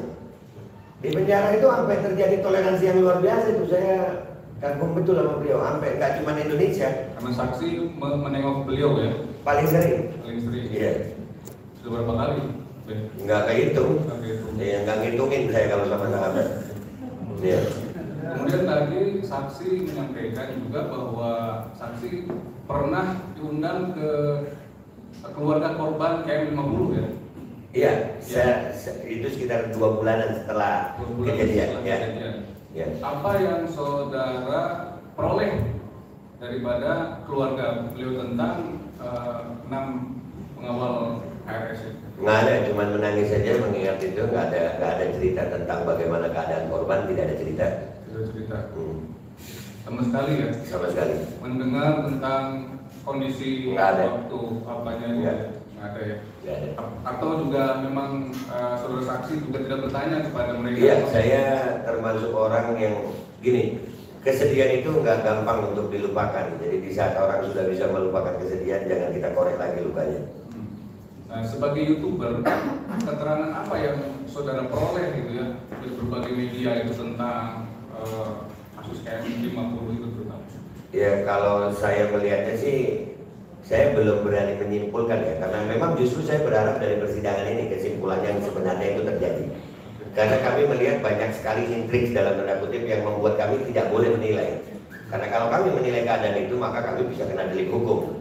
Ya, saya belajar juga tentang hukum karena saya YouTuber yang memang nyerempet-nyerempet UU ITE. Kalau saya salah ngomong bisa bubar saya. Ya, jadi masalah tentang kejelasan KM50 itu harus diselesaikan di pengadilan oleh para ahlinya. Ya, yang kami lihat di media ya seperti itu, memang ada korban yang luka-lukanya seperti terjadi itu. Saya pun berani mengatakan bahwasanya korban itu mengalami luka-luka yang serius yang seperti diceritakan oleh Habib Bahar di ceramah itu setelah saya melihat sidang ini. Sidang ini ya? Ya, sebelum sidang ini saya nggak berani bilang Habib Bahar itu benar bahwasanya kuku dicabut. Saya belum tahu itu. Itu keterangan dari keluarga korban ya? Saya meyakini itu benar setelah adanya sidang ini. Sidang ini. Ya, persidangan Habib Bahar ini telah membuka bahwasanya memang benar ada kuku dicabut. Sebelum itu saya tidak berani membahas karena memang untuk bisa menganalisa seorang jenazah itu otopsi itu harus orang yang benar-benar mengerti forensik. Ya, dan orang awam seperti saya tidak boleh menilai. Ya, saya nggak punya hak untuk menilai itu. Cuman yang saya tahu pasti bahwasanya 6 orang itu punya orang tua, istri, anak yang ditinggalkan. Itu aja yang kami lihat sebagai bentuk kezaliman. Terima kasih saksi. Siap. Silakan. Ada lagi? Atau langsung habis?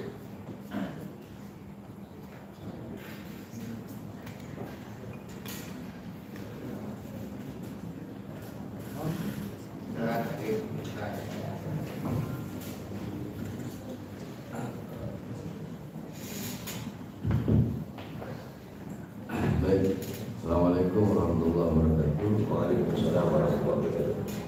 Hadir Ali Ridha Sekam.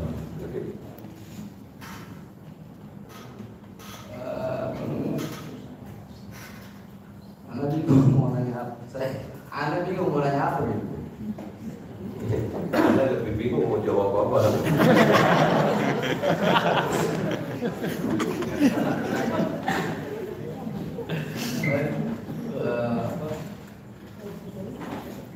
Apa yang Anda tahu selama Anda mengenal saya? Yang Anda tahu tuh saya seperti apa sih? Apakah seperti yang diberitakan media-media Habib Bahar itu intoleran, radikal, serem, jadi ya ibarat kata orang mendengar, oh ini manusia serem banget, oh ini manusia begini banget.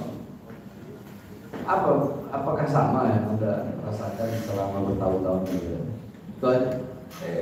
Alhamdulillah selama mengenal antum, Anda lihat antum tegas itu cuma di atas mimbar gitu, seremnya di atas mimbar. Di saat antum membahas tentang kezaliman, tapi setelah di bawah mimbar, Anda mengenal antum orang yang ahli syair malah, ya ahli syair cinta malah, ya benar yang mulai hatinya emang lembut.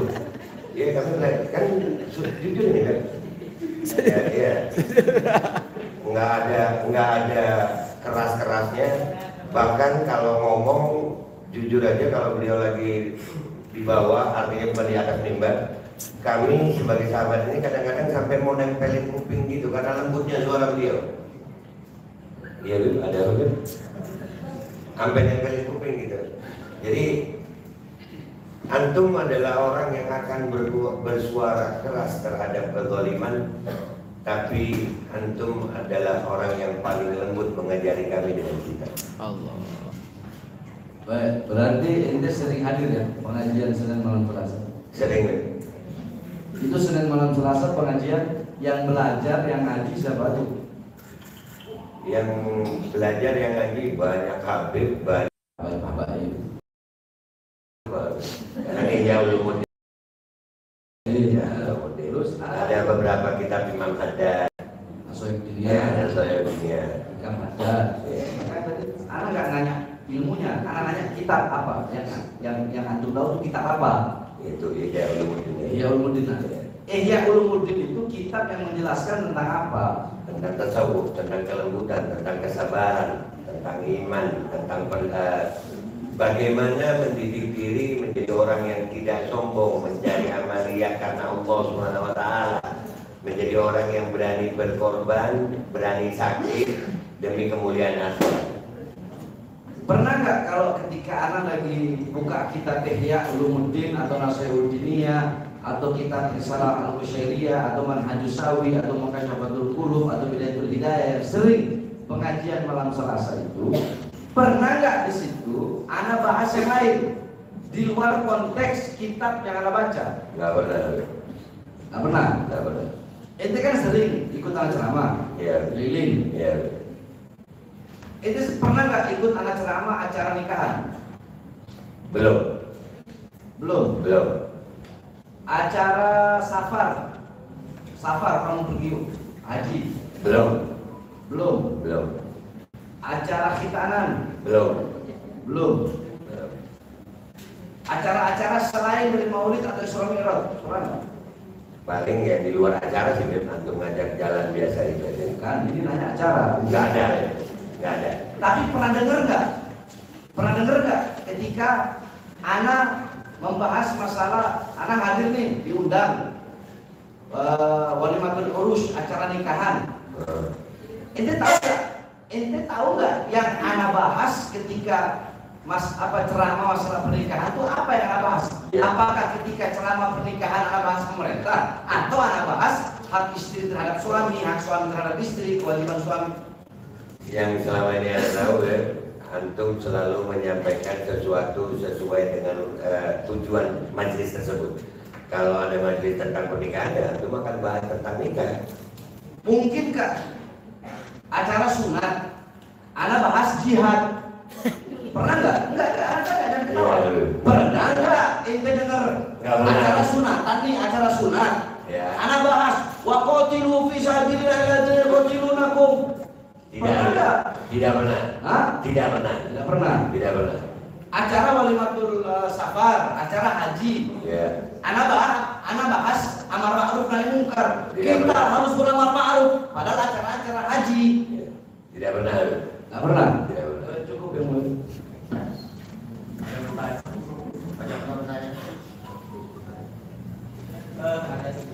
Siap.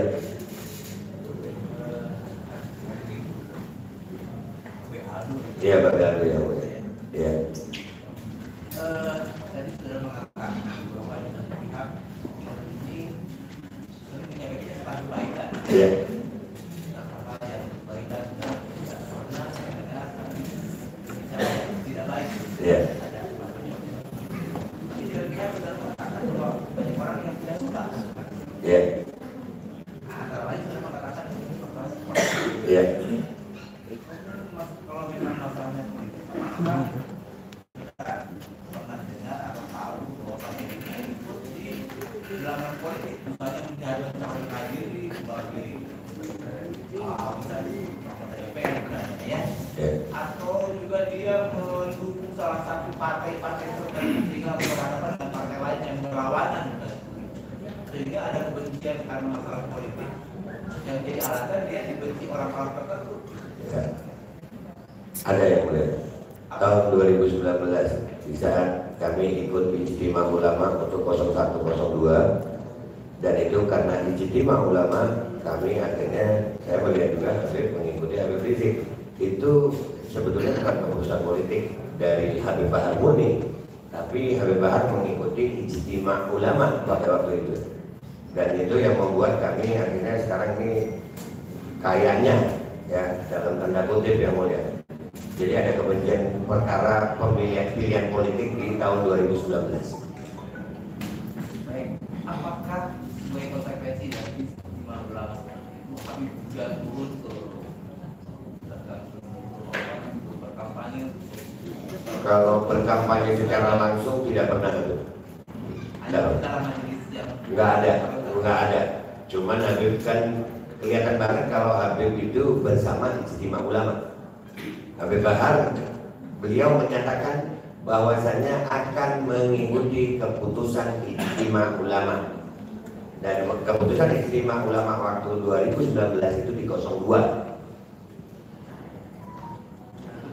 Itu masalahnya, dan itu kami melihatnya merambat sampai sekarang. Kalau memang itu masalahnya, kalau soal politik itu, iya, tahun sekarang nggak mungkin satu.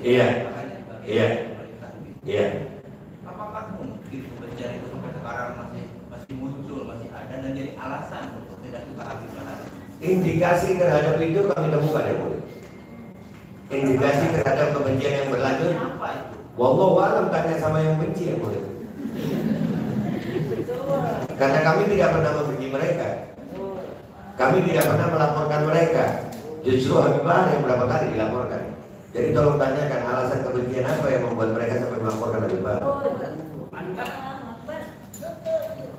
Oke, atau mungkin masalahnya karena tadi tentang meletakkan ya bahwa amal munkar itu seperti halnya menanam dan membasmi amal. Betul. Itu juga seperti uang di balik kirinya, almarhum di balik kanannya kan. Nggak mungkin dipisahkan. Iya.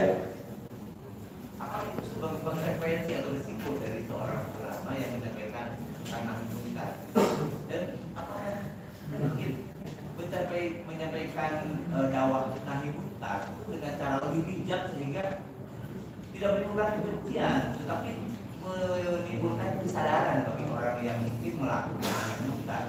Apakah cara itu mungkin yang belum pasti dilakukan oleh Habib? Kalau menilai bagaimana tersinggung, ya. merasa tenang, Ya. Kalau menilai bagaimana Habib Bahari, jangankan Habib Bahari, Rasulullah SAW, manusia paling sempurna akhlaknya, tetap ada yang benci yang mulia. Ya, betul. Tetap ada yang nggak nerima. Padahal sudah dengan penuh kelembutan Rasulullah. Tapi ada sisi-sisi di mana Rasulullah juga penuh ketegasan. Rasulullah pernah mengatakan, "Laukana Fatimah bintu Muhammad sarak laqata'tu yadaha," dengan suara tegasnya. Artinya andai kata Fatimah binti Muhammad, anaknya beliau, radhiyallahu anha, melakukan pencurian, aku yang akan memotong tangannya.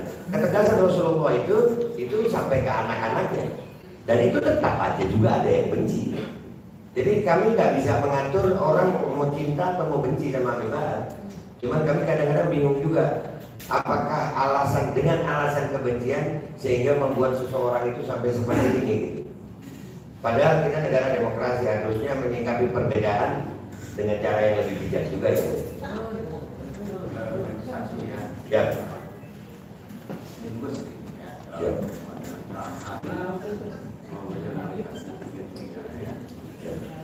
Ada salah satu pernyataan bahwa masalah yang munkar tersebut ya berisiko paling ya berisiko terbesar adalah formal ya kami tidak berharap lagi benar ya itu bahasa saya benar mereka bisa mendengar itu ya apakah memang ya apa yang Habib menyatakan sebagaimana itu dilandasi sebagaimana oleh yang saksi katakan bahwa yang benar itu benar atau memang cara menyampaikannya seperti tadi dikatakan gitu ya karakter itu bagaimana sehingga tidak ada menimbulkan kata tadi disinggung sedikit ya rasa aman gitu ya sehingga orang lain tidak ada yang berkomentar paling tidak membuat kegaduhan gitu ya. Nah ini bagaimana mohon bukan pendapat ini ya karena saksi ini adalah sebagai sahabat Betul. ya Betul. sahabat yang paling dekatnya ya. Alhamdulillah. Ya, sepengetahuan saksi ya bukan ahli saudara Iya, bukan. bagaimana itu Habib? Alhamdulillah. Sekarang Habib juga ya? Enggak Pak, Bapak aja, saya masih magang jadi Habib.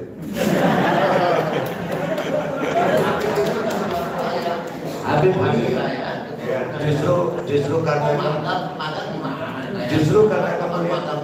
Ya, justru karena kemuliaan itu saya merasa malu dengan menggunakan gelar itu yang mulia. Jangan sampai kesalahan saya justru ditimpakan kepada Habib-Habib yang lain. Ya, ya mungkin nanti ya ditutup oleh Allah itu melalui satu proses bagaimana. Amin, insya Allah. Oke, terangkan dulu masalah itu. Baik. Tentang kematian, Habib Bahari menyampaikan seperti itu anjuran Rasulullah. Karena Rasulullah SAW mengatakan orang yang paling cerdas adalah orang yang paling banyak mengingat kematian. Saya setiap berjalan dengan beliau, alhamdulillah saya sudah berapa tahun menyiapkan sudah kain kafan. Saya sudah tahu mau dikubur di mana. Saya sudah tahu sama yang bukakan baju jenazah saya. Dan alhamdulillah mempersiapkan kematian itu bukan sebuah radikal, Mempersiapkan kematian adalah kepastian yang memang harus dipersiapkan setiap hamba Allah. Dan kalau berbicara bagaimana cara bicara Habib Bahar, yang mulia dengar sendiri bagaimana beliau tadi ngomong sama saya. Ya memang begitu. Indonesia ini luas. Yang biasanya ngomong Habib Bahar keras itu mainnya biasanya di kampung-kampung situ aja. Kurang jauh mainnya, kurang malam pulangnya. Siap. Lawan paling susahnya. Siap. Ya, ketika Iya, makanya saya menilainya secara objektif kok yang mulia. Ya betul. Saya tahu dia dari Sulawesi Utara, dari Gorontalo, dari Manado. Ibu saya dari Gorontalo. Yang mulia tahu kalau ada keluarga Manado kumpul yang mulia, duduk 2 meter kayak teriak yang mulia. 2 meter ini ngomongnya di sini. Ayah saya orang Solo. Kalau ibu saya itu datang keluarganya Gorontalo, kata ayah apa? Ada kerusuhan di rumah. Padahal cuma ngomong dekat-dekat yang mulia. Dan itu karakteristik. Tidak bisa menilai seseorang itu keras hatinya hanya dari ucapannya. Karena tidak sedikit yang mulia yang lemah lembut, pelongo ternyata kejam juga.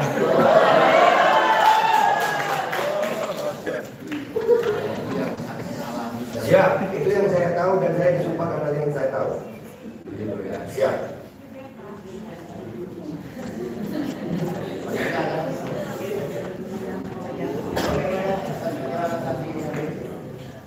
Saya ingin menambahkan dikit saja.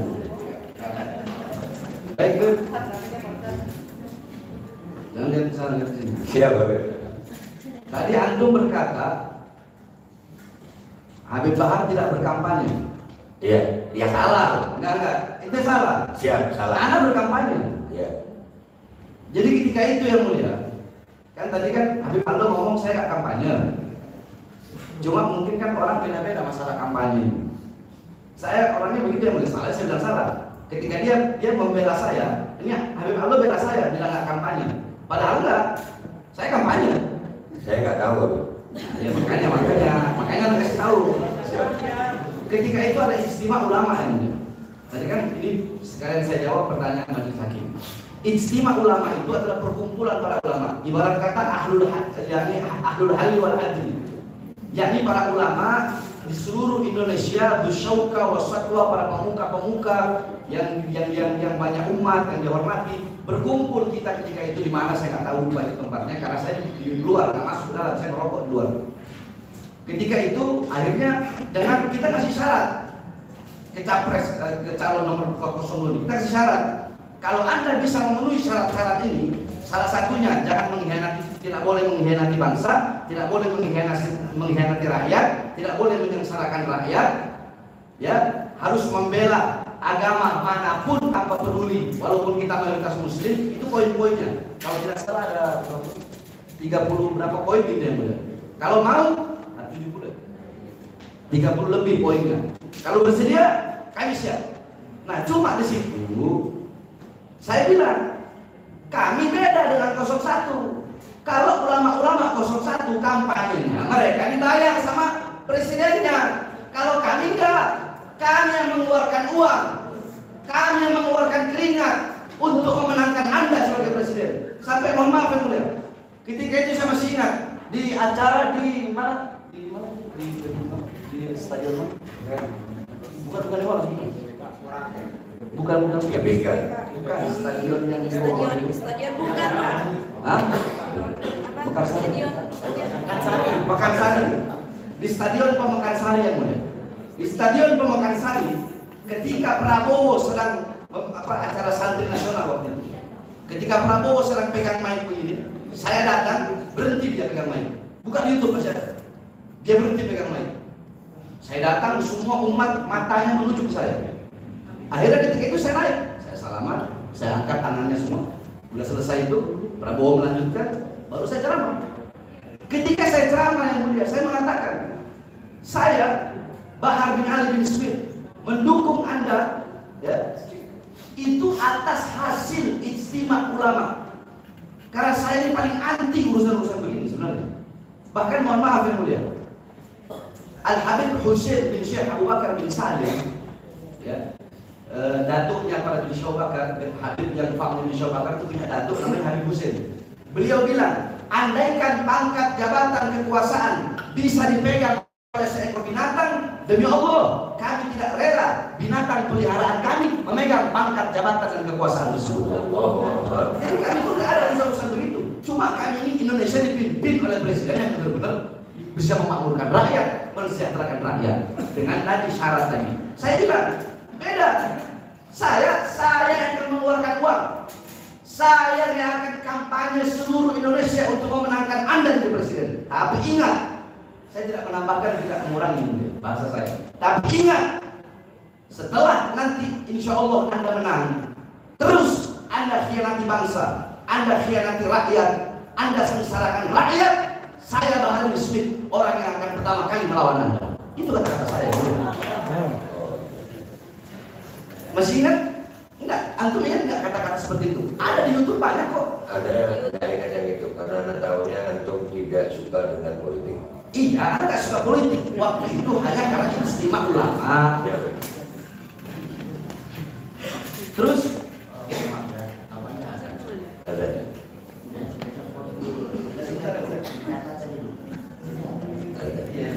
Nanti habis azan bisa sedikit biar mati langsung.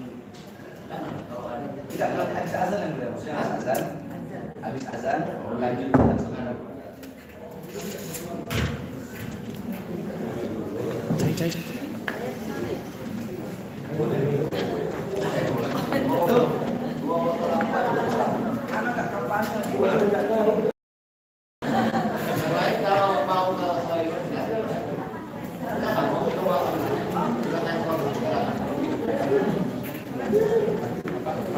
Silakan tapi jangan makan.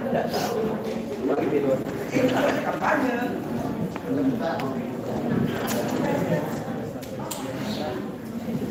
Jadi aja kita sholat dulu. Siap. Kami tinggal. Siap. Sampai aja enggak apa-apa. Siap.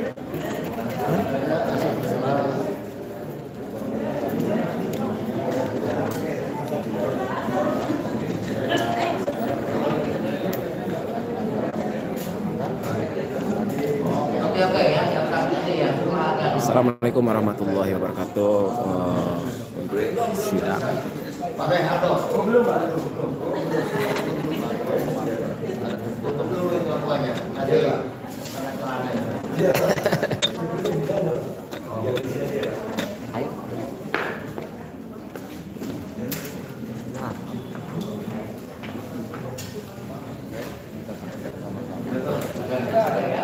Anda punya PPH, untuk cabut sudah dilanjutkan. Ini hanya untuk beberapa ini ya. Baik, jadi begitu yang mulia. Saya hanya ingin memperjelas pertanyaan daripada hakim yang mulia, hakim anggota sebelah, masalah tadi. Apakah mungkin karena kampanye atau apa? Saya jelaskan yang mulia. Ya. Jadi iya, saya dukung, benar itu. Saya dukung. Tapi ada tapinya kan yang mulia. Ada kan orang yang fanatik. Orang fanatik itu pintar bicara, tapi tutup mata, tutup telinga yang mulia. Kalau saya bukan orang seperti itu yang mulia. Saya kalau salah ya salah, pengkhianat saya cek pengkhianat. Nah, iya makanya. Nah terus tadi melanjutkan apa yang dipertanyakan oleh majelis anggota tadi. Apakah mungkin kebencian itu masih berlangsung padahal udah dari 2019? Kan pertanyaannya begitu. Ya. Nah, saya bertanya kepada Anda tahu iblis? Tahu. Tahu. Tahu. Ketika iblis dikutuk, dilaknat oleh Allah Subhanahu Wa Taala, ya, itu iblis benci nggak sama Nabi Adam? Benci. Benci. Benci. Benci. Benci. Baik. Dalam kitab dijelaskan bahwasanya setiap kurun 100 tahun, setiap masa 100 tahun itu iblis Allah keluarkan dari neraka.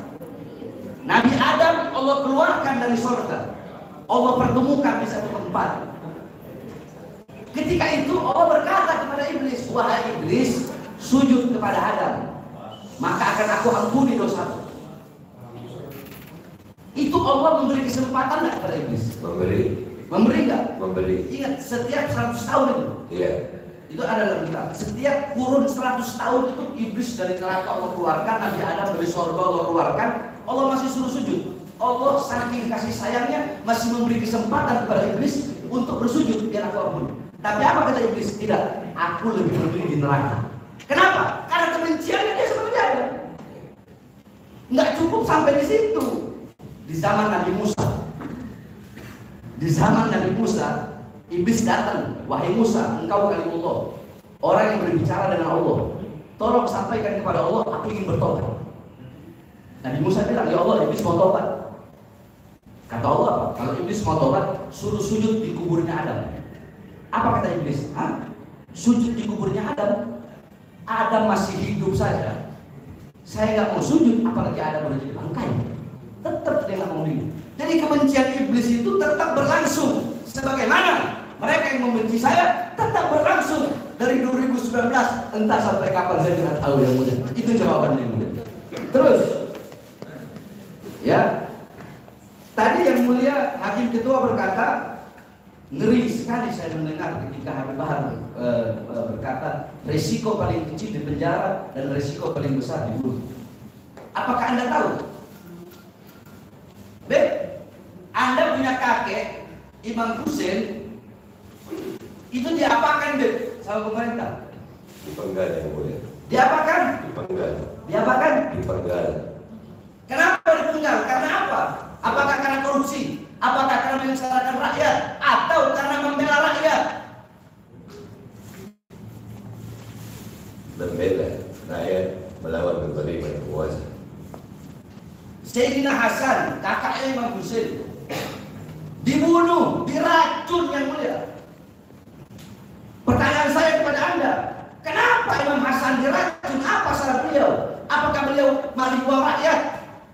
Apakah beliau penjahat besar? Atau beliau diracun karena menyampaikan kebenaran dan melawan kezaliman?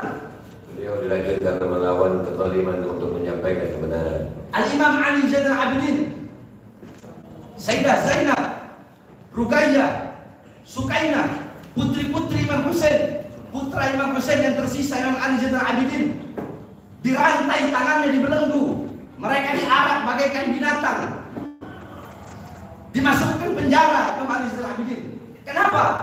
Apakah beliau penjahat? Apakah beliau ingin merampas kekuasaan ketika itu? Atau apakah ingin melawan kezaliman dan menyampaikan kebenaran? Jawab. Melawan kezaliman, menyampaikan kebenaran. Al-Imam Musa Al-Kazim, Al-Imam Ali Ar-Ridha, beliau-beliau dipenjara sampai mati dalam penjara. Sampai ada yang diasingkan dari penjara lain ke penjara lainnya. Ada yang dibunuh, diracun. Yang dimana racun itu bukan langsung mati, tapi menggerogoti tubuhnya pelan-pelan. Al-Imam Syafi'i, beliau pernah dipenjara. Imam Hambali pernah dipenjara. Imam Sufyan Ats-Tsauri pernah dipenjara. Para ulama-ulama, para imam-imam zaman dulu, semuanya dipenjara. Kenapa beliau dipenjara? Apakah karena beliau untuk pelaku kemaksiatan? Apakah karena beliau ingin menghancurkan pemerintah yang sah? Atau karena beliau berdiri dengan tegak, tidak menundukkan kepala untuk melawan kezaliman, ketidakadilan dan menyampaikan kebenaran? Jawab. Beliau ditahan karena beliau berdiri tegak melawan kezaliman, menyampaikan kebenaran. Itulah kakek-kakek kami yang mulia. Dan itu yang diwariskan oleh kakek kami. Sehingga bagi saya, risiko paling kecil di penjara, risiko paling besar dibunuh. Terima kasih.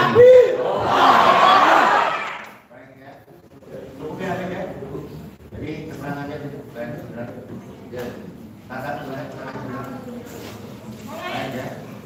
Cuma yang kampanye tadi saya ralat.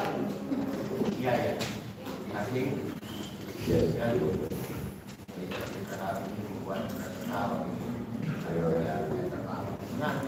Terima kasih.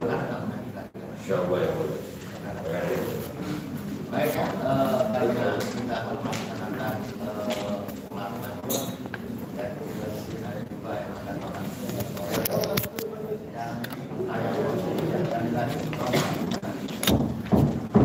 Assalamualaikum warahmatullahi wabarakatuh. Alhamdulillah sidang. Ya, nanti ke bawah nih bareng.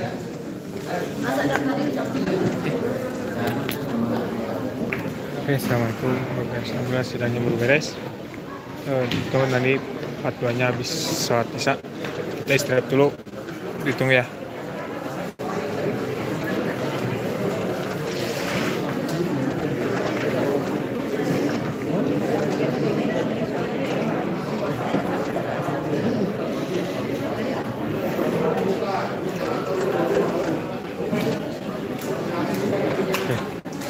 tunggu ya.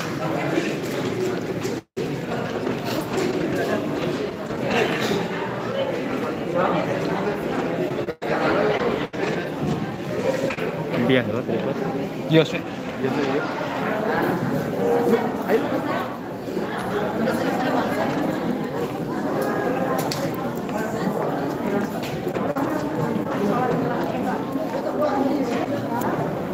Masuk.